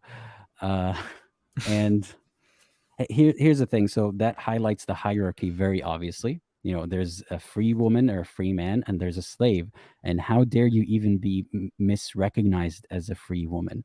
It's not like she was trying to go out there and get married to a man or like do something that's outside of the rules that she's not allowed to do. She's just dressed like a way people might give her a little bit more respect or accidentally think she's a free woman and just let her walk. Like she's not Yeah. actually gaining any unfair benefits, really. um, I found that very telling. And if it's modest to hide your hair from men or like even in prayer from Allah for some reason, is it okay for slaves to be immodest for some other reason? Like if the concept of the underlying justification is that, where is the justification now? Isn't it better if they start to emulate the prophet's wives? That's another point. Hmm. Yeah. No, it's true. Just taking a look at it in Arabic, so it is not hijab; it's a julbab that's mentioned here. Okay. Yeah. So hold on, let Like me just. covering up to any extent. Yeah, yeah. So, and then it's continued here. فضربها برأسها. No hitting Uh, on the head, I thought. no, no, right here. It says it right I here. mean, that's the Islamic way of beating is lightly and not on the head, not on the face. Except in this case. Except slaves, I guess that's a different ruling. Yeah. Man, this boils my blood. So the thing is, and this is something I'm familiar with, just in terms of apologetics. What some will say, well, no one's saying Omar was perfect. He had a temper. He went too far many times. He was still a good Muslim. He was still a good warrior. He was still a great leader. And you got to take the good with the bad. No one's saying he's perfect, and we know that these kinds of things are wrong. But do we? How many? I'm not trying to demonize or villainize Muslims right now, but I think it's important to know that at the very least, that you can see how there could be some confusion amongst Muslims when they're taught these things about what they should and shouldn't do, because it's confusing. And what Muslim apologists will say is, well, we have enough good sense and we know the nature of God to know that what is to separate between good and bad. That's why they're an apologist, not a fundamentalist or a preacher in a different context. Would every Muslim look at this thing the same way?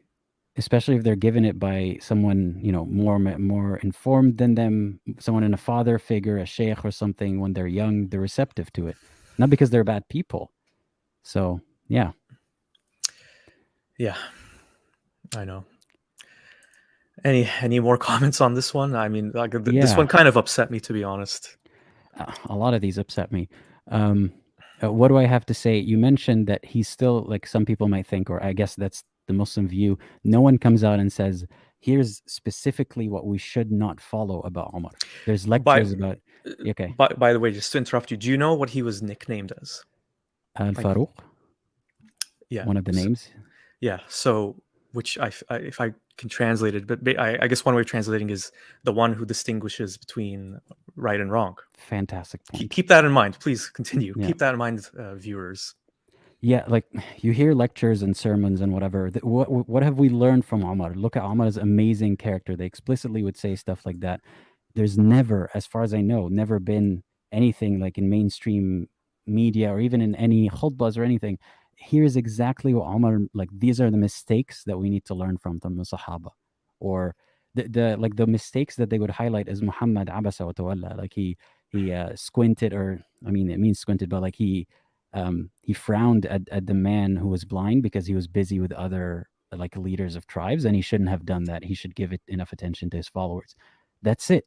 But we've never heard, this is what Omar did wrong. Make sure to follow the good stuff and not the bad stuff, because that's like an assassination of his character to call him out. And that's an underlying problem. You said he's still a good Muslim, right? Is what they think. There's this tribalism of, like, at least there's a bare minimum of being a good Muslim. It absolves you from everything else. You're still better than, as many people will put it, like a criminal who's a good person who isn't a Muslim compared to a Mhm. criminal Muslim. Yeah. Yeah. And Zaid just comments, don't forget Omar wanted to kill Muhammad before he became Muslim. Yeah, we did kind of touch on that. I wasn't sure if he'd actually exclaimed or made it overtly known, I will kill Muhammad. But people expected that because that's Yeah. the kind of person he was, like, just crazy murderous. Uh, I mean, Diane asks monster. Yeah, I'm gonna go on record and say, I mean, if I ever lose my cool, what would it be, like road rage? I would just honk the horn a couple of times. Mhm. This guy, in his rage, he beat people, he murdered people, and somehow it's all absolved because it's eventually for a good cause, you know. So this underlying, it's not in Islam. It's just making excuses for bad people, including in the Christian churches, you know, and we all know about the issues that are covered up in Christian churches. It's Yep. tribalism. Yeah. It's like you have to like present a unified front, or else the whole edifice collapses. Or they're worried that like if we give in to this and say yes, Omar did terrible things and we probably shouldn't listen to him, then what else crumbles next? How far do you take it? Because then you look at the actions of Ali, as we've seen, then you know where that leads, right? It goes to the actions of Muhammad, and if even Muhammad is suspect, then what if the Quran House is of cards. suspect? Yeah. It's a house of cards. Yeah. Zayd makes a good point. Omar was also known as Amir al-Mu'mineen, Prince of Believers. And this just irks me as someone who doesn't want Muslims to look bad. What does it say if Muslims call that man the Prince of Muslims? What image does that give of the, stereotypical angry Arab Muslim man? It's it's unfairly characterizing today's Muslims because they take this guy to be their role model. But who's doing that except them? Fair point. It's like confirming a stereotype right there. If this guy's not even regarded in mainstream religious talk as, he was a bit much, like, nobody says that. So what Mhm. does that say about our character as Arab men? It's not a good look for us. No. And as Coco Jasmine says here, sometimes Muslims talk about Muhammad and Sahaba like they were Marvel characters, superheroes, Eternals. like Lord of the Rings, Yeah. Lord of the Rings heroes. And I that's genuinely how I felt. Like I remember just learning the stories when I was a kid and being so moved and thinking like I can't believe that they just survived through all the different things that they went through. And like there's stories of uh, different Muslims being killed and tortured. One that really always lingered, this is kind of a side tangent, one that always lingered with me was the story of Bilal and being crushed by a stone by his master, his owner. so he would repent and leave Islam, and I think also to betray the other Muslims. And when you learn stories like that, and you think that they're on the righteous cause of Allah, the creator of everything, it's like the perfect tool to indoctrinate you, really. Mm-hmm. Like the suffering of the Muslims. I'm not saying they didn't suffer. It's I'm, I don't even know if it's, again, we don't know the facts about how it actually happened except these narrations. For example, Bilal being crushed. Like I remember hearing that story and thinking, wow, he really cares so much to the point that he would die an agonizing death for this. It must be true. But we don't know how it actually happened. Like, it could have been that he was just torturing him for being Muslim without killing him, right? But the story is that he was so adamant on not leaving Islam. And if that was the truth, then I feel sad for this guy, because ultimately it was all for nothing, really, because he's not really gaining any points for accepting that torture. And I thought it was like taqiyya is allowed, right? Taqiyya in the actual yeah. definition, not the one that a lot of Christians would cite. Well, early days, maybe they hadn't. Maybe they hadn't formulated that. God Yeah. hadn't thought of it yet. Yeah. Yeah. Or God saw that and learned from that situation. I was like, therefore, taqiyya is allowed. Mm-hmm. I don't know. Are you ready for the next one? I never will be, but let's hear it. Okay, I think this is the last one I have from Hadith of the Day. All right. So, I think this is narrated by Umar al-Khattab's son. Umar married a woman, had intercourse with her, and found that her black hair was streaked with white hair. He divorced her and said, "A mat in a house is better than a woman who cannot bear children." I've never heard of that one.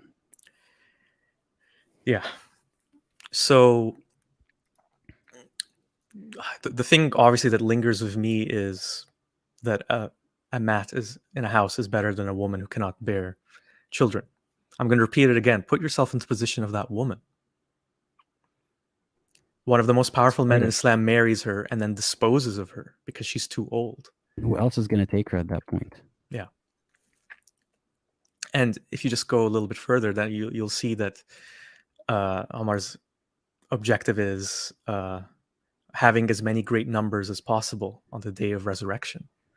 So a woman isn't someone that you fall in love with and build this nurturing relationship with. You build a bond.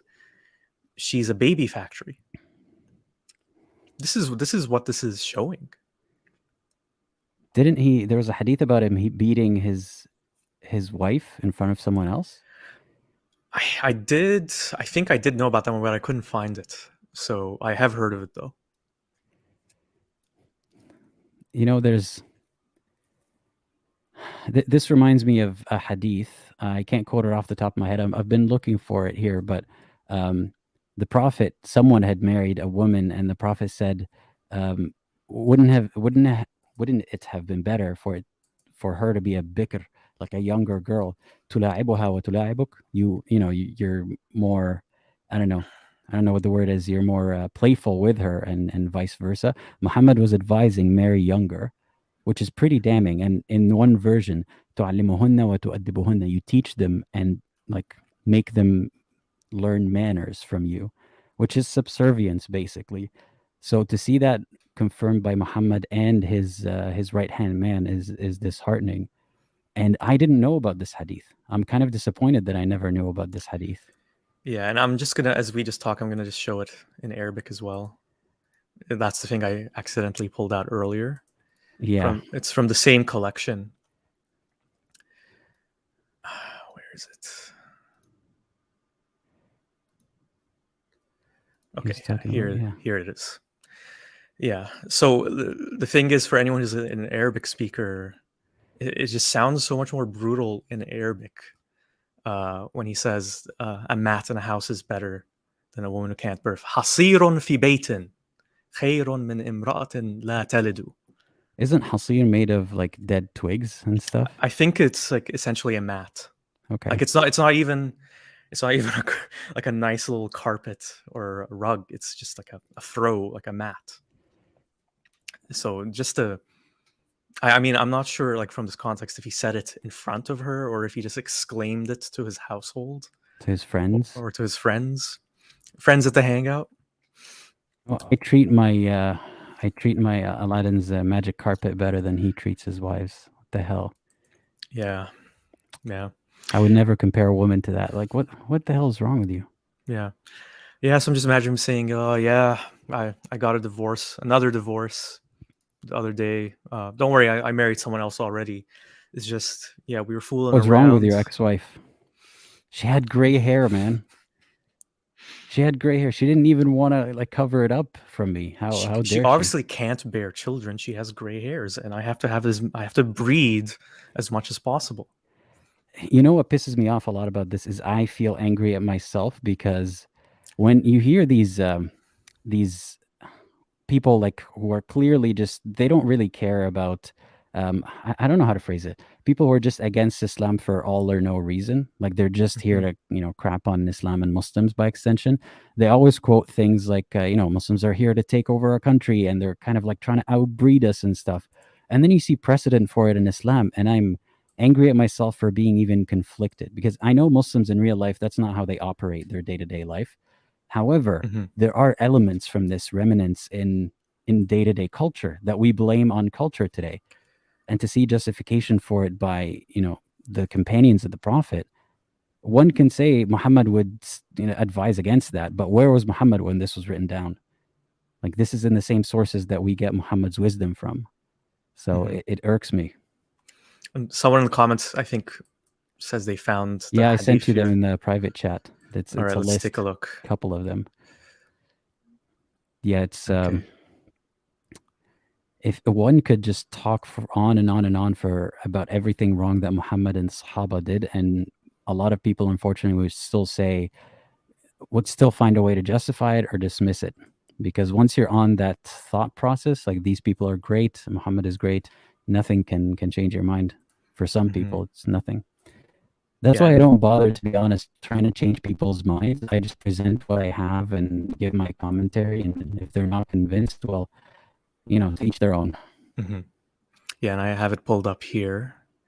Thank you for sharing that with us, Calisthenics Wade. Yep, make sport with her.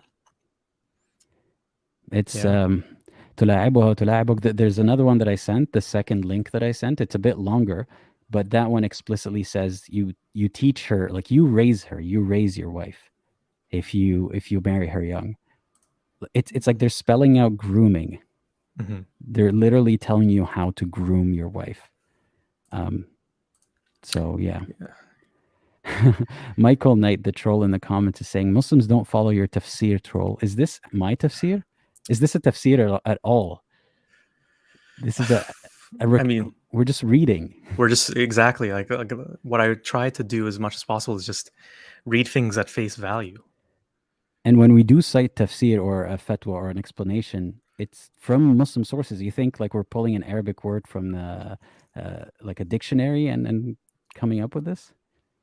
Annoying guy. Yeah. I put him on a timeout for a couple of minutes. Bad boy. Beat him lightly. Ban him lightly. Okay, so a couple of people were commenting on this other thing from Omar, and I'm going to pull it up. So, so this is the one that I think Omar is known best for within the ex-Muslim community and amongst ex-Muslim women in particular, where he is directly credited with being the one behind the verses about women having to wear the hijab.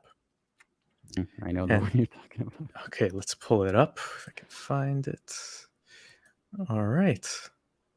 Here it is. So there's a couple of confusing things in this that I was hoping maybe you could help me figure out, because what I want to most understand is what was Omar doing in the first place. So the wives of the Prophet were at this place, and they were trying to answer the call of nature at night. And Omar used to say, "Let your wives be veiled," to the Prophet, but the Prophet did not do so. And one night, one of his wives, Sauda, the wife of the Prophet, went out at Isha time, and she was a tall lady. The Umar addressed her and said, "I have recognized you." He said so as he desired eagerly that the verses of al-hijab, the observing of veils by the Muslim women, may be revealed. And so Allah revealed the verses. And so my first question is, what was he doing to What was he notice that? doing? Was he waiting outside of their campsite or wherever they were? Like, oh, there's one of his wives. I recognize her. She's the tall one. Okay, I'm going to call her out on this. Like, what was the thought process going on behind it? So I don't know what he was doing. Like, it's not necessarily that he may have been sitting there waiting or perving. Not It's necessarily true. no. But like, let's say he was out there, I don't know, hanging out with his friends or whatever it may be, or just being a security guard if that's his thing. Just policing the community, whatever it may be. Like, wouldn't his thought process be like this? This is my thought process as a kafir, and then I'll tell you my thought process as a Muslim. I mean, they're almost the same. I would think, okay, غض البصر, right? Like, look away, your gaze pointed away. And if you truly are concerned that you don't want other people to see her in that vulnerable position, or if you think it's, dishonorable position, whatever it may be, go talk to the Prophet, right? As a Muslim, this is me thinking as a Muslim, you're not supposed to talk to her directly. You're supposed to be min wara'i hijab, like there has to be a barrier or something. Go talk to her and tell her, by the way, I saw you. Just keep in mind, like, next time go further or wear something so people don't recognize you. Not that I'm saying this is the ideal thing to do, but that would have been my thought process. So why is he breaking the rules of Islam and talking to her not like while she's pooping? He's being rude. And how disrespectful. Like, tell me before we get to the end of where Muhammad's just standing by, because I have a point to make about Muhammad. But isn't that disrespectful to the Prophet? It is, isn't it? I mean, it's bad that I'm thinking at it as the Prophet first. It's disrespectful to her. Right? Well, you could make the argument that the reason Omar is so obsessed with this, as we mentioned before, he's a traditionalist, especially when it comes to what women should and shouldn't do, is he's doing this to watch out for the Prophet. And he gets an exception, for example, because he's like close enough to the Prophet. Like, he could still do it to watch out for the Prophet in that bizarre way, but without like shouting to her while she's pooping, I see you. Like, how embarrassing and vulnerable is she in that situation? Can you imagine you being in that situation and your friend being like, I see, not your friend, a stranger or something, your friend of a friend? You'd be like, what the heck? Like, I'd just like, go back up and she'd have to go, it's bizarre. And like beyond that, like, who cares? Like, this is the thing of like, we want to treat men and women equal. Why can't women just go, answer the call of nature and then just continue existing? Like, why do they have to be this protected piece of property or something? I don't know how to word it. Like, it's both. It's like a way of where like their reverence and respect for them in that sense is actually demeaning and possessive and treats them like an object. I agree. I mean, not that I'm saying, and this is how apologists or whatever trolls would twist it. They'd say, so you want your wife to be watched while she is in the washroom or whatever? I'm like, no, but if you notice that for some reason, I don't know, the window is open or something, and you can kind of see my wife, text me, like tell somebody without calling her out like that, especially if you respect the Prophet through his wives or whatever weird logic that is. You're being disrespectful right there.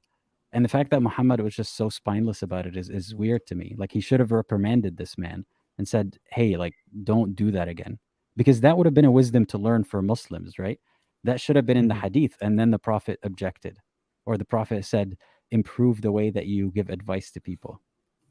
Like, that's remaining within the framework of Islam and still seeing this as a virtue. He should have done it better. That's my thoughts on that. Coco Jasmine says, Omar, stalking women and Muhammad granting his wishes makes them laugh every time. Well, again, like, this for is the women. Yeah.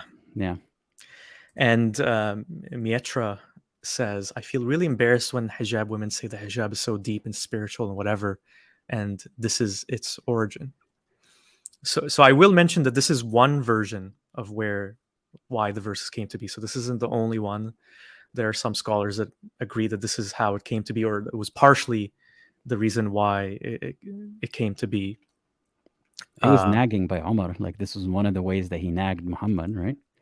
Well, the thing to note, and this is something we kind of were talking about before we went live, was um, the convenience of how some of the verses in the Quran were revealed.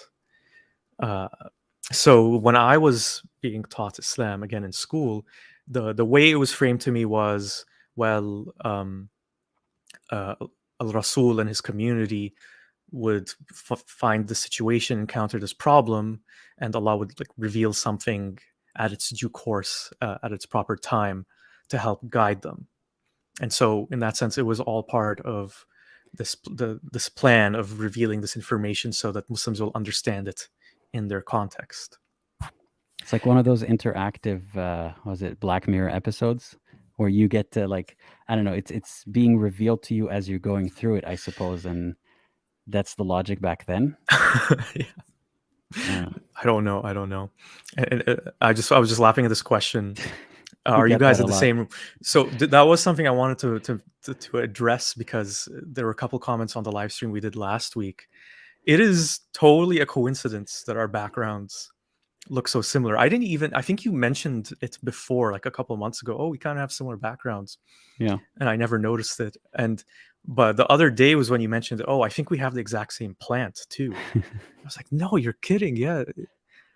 Yeah. That's pretty crazy. I've had mine for a couple of years, so So he got it first, is what he's saying. no, I'm saying it's meant to be, and that great minds think alike. See, that's yeah. It's a miracle here. That there's an underlying reason for all of this. Indeed. Yeah. Indeed. We have similar aesthetics, we're told. Yeah. Thanks, Robert. Yeah. Can't And steal so my look though. Like no. I did have to digress from you a little bit, though. I got LASIK, so I don't need the glasses anymore. I highly recommend it to anyone who can afford doing it. It's been life-changing. never. It's part It of me was. now. I totally get you. Like it definitely was part of my identity, and it was hard to think of like, what would I be without my glasses, in a way. Not a free thinker anymore. Not that. How will people know I'm smart? Yeah. But yeah, it was nice, and like I play a lot of sports, so it's been so nice to not have to worry about that anymore. And I still get that. I've been calling it phantom glasses syndrome, where I feel myself like reaching for them if I'm about to take a shower or go to bed, and I'm like, oh, it's not there. And Being enchanted by gin. Mark asks, do you both have a cat too? So no, that is another place where we digress. We're different. So I love cats, but I'm more of the fun uncle visiting for the weekend kind of lover of cats. I've lived with cats for many years in the past, and there's a lot of things I don't like about living with them. And I don't want to upset you, Aladdin, by saying any more, but No, go ahead. I'll try not to rage internally. No, I'm fine. I'm fine with that. But yeah, okay. So before we move on, we have like about 12 minutes left in the stream, so we might have time to do one more of the Sahaba besides Omar. But there was one last thing for Omar that I wanted to discuss, to just show his influence in Islam, and as it became codified and its rules and laws came into place. So I did find one more hadith that I thought was interesting. Again, it's just going to take me a moment to find it. I think this is it. Yeah, it's been nice having this streaming thing to. I'm using StreamYard, by the way. Mm-hmm. It makes things much easier, but man, I have never dealt with this many links, so it's been fun trying to juggle all of them. Yeah, it took me a few streams to get the hang of it. Yeah, it definitely and the comments is interesting. and stuff. You should make me a moderator, by the way, for your chat. Remind me to do that next time after the stream. Okay. So the topic of this one, to confess the guilt of illegal sexual intercourse. So again, Amar's very traditionalist, and as we have seen, he's a believer of being very extreme in his punishments for people who violate the things you're supposed to do. And poor guy, thinking probably of his legacy. I'm afraid that after a long time has passed, people may say, we do not find the verses of the rajm, stoning to death, in the holy book. And they may go astray by leaving an obligation that Allah has revealed. Lo, I confirm that the penalty of rajm will be inflicted on him who commits illegal sexual intercourse if he is already married and the crime is proved by witnesses or pregnancy or confession. Well, that's problematic on its own. But anyway, so Umar added at the very end, surely Allah's messenger carried out the penalty of rajm, and so did we after him. So we can thank Umar for the hijab, possibly, according to the version we read earlier in that hadith. We can also thank him for maintaining what I think is one of the most brutal aspects of the punishments of Islam. And this is something that I know for a fact still exists today as a punishment for adultery. Thankfully, I don't think it's as practiced as often as it might have once upon a time. But yeah, stoning to death for adultery. I never understood the defense of it, which is if they confess. Because what kind of sane person would go and want to die a brutal death? Now, I've heard apologetics saying, well, that's if that death would absolve them from hell in the afterlife, like if it's washing away their sins. And again, I'm like, what kind of cultish, crazy mentality is that? Why would you entertain that? Like, as Muhammad, the woman was begging him, apparently, like she came back to him multiple times being like, yeah, I did it, and this is how the Jews handled it, so you should stone me. And Muhammad was like, well, I guess if you insist, after you have your baby, what defense is that? And is it really the case that in today's, like, every time we see it, it's because 4 people were watching? Is that really how it happens, or is it just an accusation that turns into a forced confession or whatever it may be? Yeah, it's gross. Yeah, and I well, like you were talking earlier about how are you like, what is the likelihood of you finding 4 witnesses to you stealing something to get that punishment? So if you find someone guilty through the witnesses or through pregnancy, how does that work? Like, and how many instances are there going to be 4 witnesses to 2 people having sex? Well, they use this as a defense in a weird way. They say, well, see, that means it never applies really, because how would that happen? But yet it still applies. Whether it's a mutation of that rule or not isn't the problem here. Well, then what's the point of doing it in the first place? Like, of putting that kind of injunction or like a condition, I should say. Or, well, one could argue, for example, today, say nosy neighbors, that's a problem in the Arab world. Say they know, for example, that you and someone are going to have illegal intercourse, and then they sneak into your balcony or house or whatever, and they record you. And that's, I don't know, maybe that's regarded as the testimony of 4 witnesses. Or they bring 4 people who jump into your balcony and they watch. Like, isn't that, like, you're seeking it out at that point? And then they say, well, if you do it in front of 4 witnesses, you're brazen about it and you need to be punished. But that's not how it happens. It's No. a very bizarre rationalization and apologetic point. Yeah. Oh yeah, there was an instance of, well, we're not going to get into details about it, but when Aisha was accused of zina with a man who, like, she was running late behind the tribe or something, and they were running late together, and people accused them, and there were 3 witnesses, and then later the witnesses were punished, and the rule became 4 witnesses. You need 4 witnesses for that. So there's some suspicion that Aisha did, commit zina, and Muhammad was very reluctant. Like, he didn't talk to her for a month, I think, till Allah absolved her. Yeah. Again, like, convenient timing. That is one story I considered getting into, but decided not to, just so much to cover, right? I think because we are nearing the 2-hour mark, maybe we'll leave the rest of the Sahaba for another video. I mean, these were the primary ones I wanted to focus on, so I'm glad we did cover like as much ground as we did. And I feel like each Sahabi could be its own stream, even. I know, right? But yeah. So I put a question in a poll in the comments in the chat for which of the 3 Sahaba that we talked about today would you say is the most disturbing? But I wanted to ask you, Aladdin. So it's almost the end of our hangout. We've learned a lot about the people joining us. Ali, Abu Bakr, Umar. Wait, before you ask me that, I want people to vote right now before any of us give an answer, Okay. so that you're not influenced. But go ahead and keep True. asking. Yeah. Yeah. So yeah, we've just spent the whole night hanging out, and we've gotten to learn them pretty well. You know, they talked about their marriage troubles, their you know, troubles of dealing with the apostates and dealing with oh, they didn't like what I did with the slave girl, but it's total bullshit. I think it's totally okay. Um, whose number do you want to get to, you know, maybe hang out again afterwards, if you had to Yes. pick So one? it's the opposite of the question that you posed in the. Yeah. So the poll says which is most disturbing, and now you're asking me which one would you hang out with. That's a good way to, not a better way, but a good way to phrase it. First of all, I'd like to say it would mean a lot to me if people like and subscribe and all that stuff, because people forget to do that. I always forget to ask that as well, so Yeah. thank you for reminding. Yeah, reminding And everyone. let's see. So my answer is going to be very obvious, and I think it's the majority answer so far. Like the person who I wouldn't like, the person who is most disturbing. So let's just eliminate that.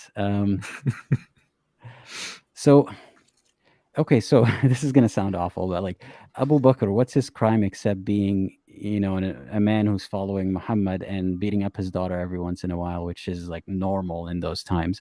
Hey, it's better than when they used to bury them, according to the Islamic narrative. According to that narrative, that's a key distinction, Did key I? caveat.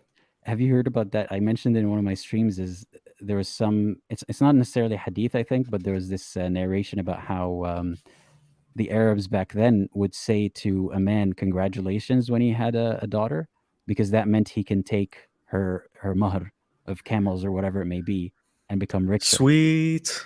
Yeah, so it's like jackpot. So why would he bury her alive when he can keep her alive for 5 years or whatever and then sell her off? That doesn't, like, pick a narrative. Anyway, so going back to it, I think Abu Bakr would have to be my pick for if I was forced to. Like, If you were forced to. yeah, if I was forced to, or else Omar is gonna chop my head off, then Abu Bakr. And Ali's gonna burn you alive once you get to That's know him true. a bit better. Well, he stopped doing that now. Like, he's a Oh, true. reformed He man. he learned. Okay, yeah. He would just kill you. Sorry. Yeah. Yeah. Yeah. And What about you? before I get to my opinion, I think I'm probably just gonna agree with you, just by default. And I would agree with like what most people are saying in the polls, that Omar is probably the most messed up one. By default, Abu Bakr, he's an older dude, maybe. He's probably gonna die soon. We're not gonna have to do this often. Yeah, maybe not as spry. So if he Yeah. found out that I was an apostate, I'd be able to jump out of the way of his swinging sword. I don't know. Hit him on the neck and run away. The hard part for me would be to just stand aside and watch him treat his daughter that way. I think that would be the hardest part. Maybe I could talk to him and show him the error of his ways. It's like, you should treat your daughter that way. Like, have you thought Show about him how a she YouTube feels? video. He'll be so impressed by that miracle. He's gonna follow you instead. True. And yeah, just to answer Calisthenics Wade, I was planning on talking. We were going to discuss Khalid ibn Walid. We just didn't have the time. There's a few other Sahaba that I wanted to talk about, so maybe we could do that in the second part. If you're willing to stick around for just a couple minutes, Aladdin, maybe we can just take a couple questions. Yeah, I'm good with that. Yeah, Zayd says Abu Huraira seemed chill. He loved cats, so that's a plus. Well, I did find a few things about him, nothing to the level of the people we just discussed today, but interesting stuff for sure that we can maybe explore later on. Jackknife asks, off topic, but your favorite time period in Islamic history? Would you like to asking share? me? Yeah. I don't have a solid answer about that, to be honest. I'm not well versed on the history, because you mean Islamic history as in everything since, right? And the conquests and the golden age and so on. No, I don't have enough of a background to give you an opinion on that. I don't think I can answer that one, because it's like saying, what's your favorite part of something that's been problematic and one of the major issues in society and that's been holding us back for millennia? I don't know. Mm-hmm. I suppose today, and I do find hope in this. I don't know if you do or not, but today might be the best time from my perspective, because Islam doesn't have anywhere near as much power globally as it once did. obviously there are Muslims who are saying, well, it's resurgent, and and then others who criticize Islam, well, look at the terrorists and the rise of fundamentalism. I do think it's safe to say that overall the impact of Islam has diminished, and there are a lot of people who are either just secular Muslims, they don't really practice. There's a lot of Muslims who practice some things but don't practice the messed up things that used to be practiced before, like owning and having sex with their slaves. But you're assuming that all the Muslims all around the world were actually like practicing during those more brutal times. There's more That numbers now. there are more numbers now, so yeah, I mean, if you kind of look at it from that Like sense of overall harm, accumulating, I guess. Yeah, I don't know. it's in that sense maybe it is tough to say. So, Yeah, long story short, I don't know. yeah. I don't think I can answer that. Coco Jasmine asks, "Who were your favorite ones when you were Muslim?" So for me, Ali. I thought he was a badass warrior, Yeah. uh, righteous, honest, and then he had the tragic end where he was betrayed. So I empathize with him as well. I grew up Sunni as well, so I don't have I never had the Shia bias or anything like that. So yeah, you.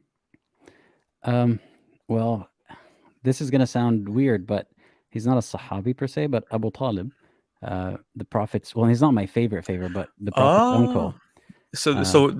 he died before, Yeah, I he think. died a kafir, I believe, Yeah, but he protected the prophet and so on. So in my mind, it was like, oh, he's one of the good guys who is helping the main good guy, So yeah. why wouldn't I like him? And Abu Bakr was mentioned enough times and not as angry as Omar. And in my head, that was like the primary, like one of the like two very important ones. So I'm gonna go with Abu Bakr is what I thought. But I Okay. didn't realize Omar was this violent. It was just his general anger issues, his baseline. Well, this is without even factoring in what he probably did in the battlefield, or Right. how he treated prisoners of war, Or which the stories we don't know about. or the stories we don't know about. Yeah, and again, just at the end of the stream, I should mention that I'm not saying that these things, and I don't think you are either, Aladdin, that these things are historical facts and they definitely occurred the way they occurred. And I'm just saying these are things that many Muslims consider to be true. They believe as if this is correct and this is happening, and this is what happened. And even if they might say, oh, maybe they're just traditions and there might be inaccuracies, this is what a lot of Muslims emulate and use as a guide in life. So I think that's what's important beyond whether they actually happened or not. It's very possible, and I would say maybe even likely, that a lot of this stuff is just fabricated or Or exaggerated. exaggerated or whatever. So please keep that in mind. Like these aren't historical documents in the sense that we have history today. They're They're not traditions. cross-referenced. They say there's this the system of sanad and matan So and for the hadith, yeah. yeah. So I mean, in that sense they are, but again, they're all coming from the same sources, the same kind of like there's no masalan like the Arab in me is coming out. There's no other sorts of I don't know, civilizations or cultures or tribes who are keeping record at the same time and corroborating this stuff, right? It's all coming from the pro-Islam side, and this is what's kept in that pros, except the stuff that they say was put in there by the Israeliyat, by the Jews. yeah, yeah, Um, so yeah, yeah, it's I keep harping on that point. It's important. It's not that we're saying factually all of this happened, but the fact that like millions of people accept that it happened and then build on that is the problem. So exactly. yeah, Well put. Yeah, like whether Aisha was a child or not, it's the fact that we're talking as if she is and defending that point, right? exactly. Yeah. And Kals Phoenix says, I would love to see a stream where you guys discuss some of the lesser known Quran verses that have come down based on specific situations and issues in Muhammad's life. Possibly, I would be interested in maybe doing that. Maybe we can talk about it I mean, one of these days. it's really in the back of my mind. There's a lot to talk about, as you know. Like, there's a lot of interesting topics about this. Indeed. Yeah. Um, but Yeah. yeah, I'm coming across some. What I'm doing more recently, when I have the time, is reading the Quran from cover to cover. And whenever I stop at Oh, something I don't know, I'm like, what was the circumstances, and then dig into that. yeah. Yeah. I do know of, I don't think it was an ex Muslim, but I do know there was a YouTube channel, a YouTuber who did that, just basically read the Quran from beginning to end and made comments as they went along. So it would be interesting to see you do that. Yeah, just to hear your input for sure. That would be a whole, like, if I were That, to that, do it that would be a methodically. long Yeah, series. yeah. So not yet, but Yeah. maybe. So Zagros says you guys should really try and get Jacob, probably going to butcher this, Changamama. I'm not sure if that's a silent M or not, as a guest. Never heard of them. I'll check it out. Thank you so much. Shangama? Yeah, I've never heard of them. Music guy says I came here for the cats. Well, there's no cats near me right now. Okay. I could bring them, but yeah, they're not here. Maybe one more question. Sure. All right, let's do it. What do you think is causing rising apostasy in Turkey, Iran, Middle East? Question comes from Frodo. Thank you so much for the question. It can't be because of rational argumentation on YouTube. There's more powerful undercurrents at play. What do you think? Me personally, well, it's tough to say if it actually is rising or not because there's just no statistics. I mean, I've seen rising in Iran. I've heard that a lot. I've seen smatterings of surveys here and there and things like that. But overall, it's really hard to tell if it's a growing thing. It seems like it is because there's so many more of us ex-Muslims vocal on social media.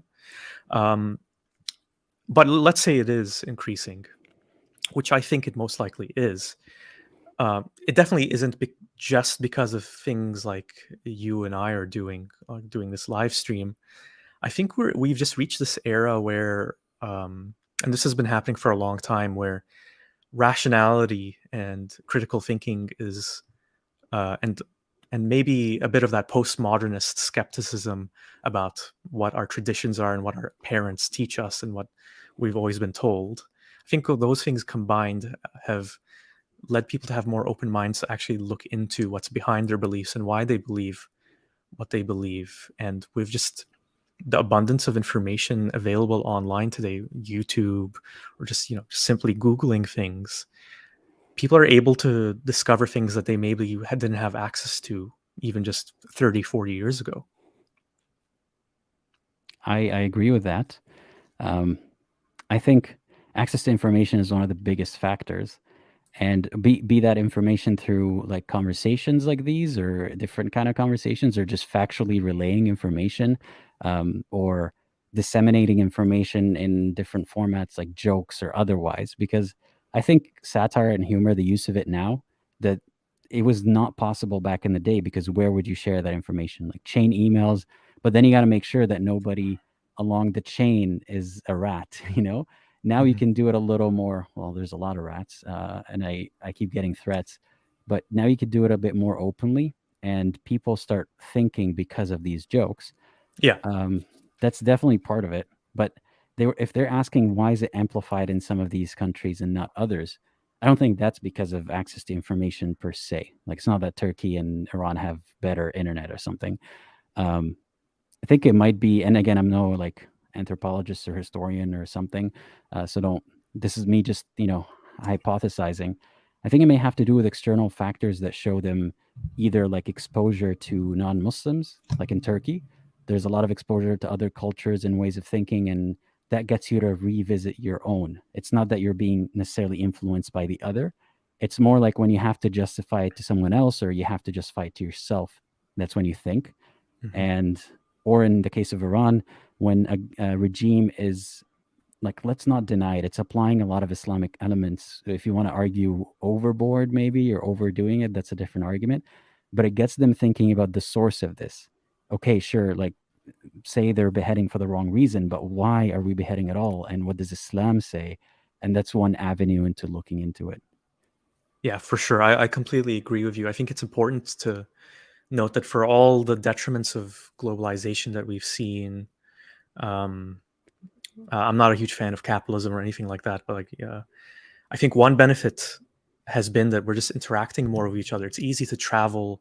Say you're living in Iran or Turkey, you can travel to Japan, you can travel to Europe, you can mix with different cultures, learn new ideas. And as you said, I think that just gives you the opportunity to take a step outside of yourself, stand outside of your own perspective, and then inspect what it is that you believe and who you are. And I would say that there's Muslims who would say that's not a bad thing, to be able to just step outside your perspective and then re-examine your faith. Of course, their hope is that you return to the faith stronger than before. But as what happened in my case was, when I did that, I left because I just saw all of the problems, which I discussed in other videos. But yeah, and Zagros, that's correct. It was Aaron Ra who read the Quran beginning to end with commentary. No, I'm not familiar. It's an atheist YouTuber, I believe. I think maybe Christian background, that I'm not sure about, but definitely not an ex-Muslim.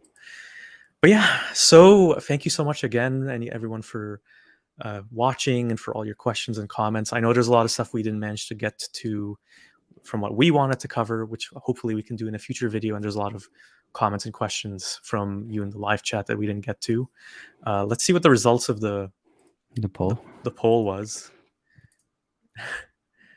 Let's see if I can pull it up. So like showing it on screen. I don't know if you can show it on screen. I'm not sure I can, but clear and obvious winner. Yeah. So Amar. Yeah. 75%.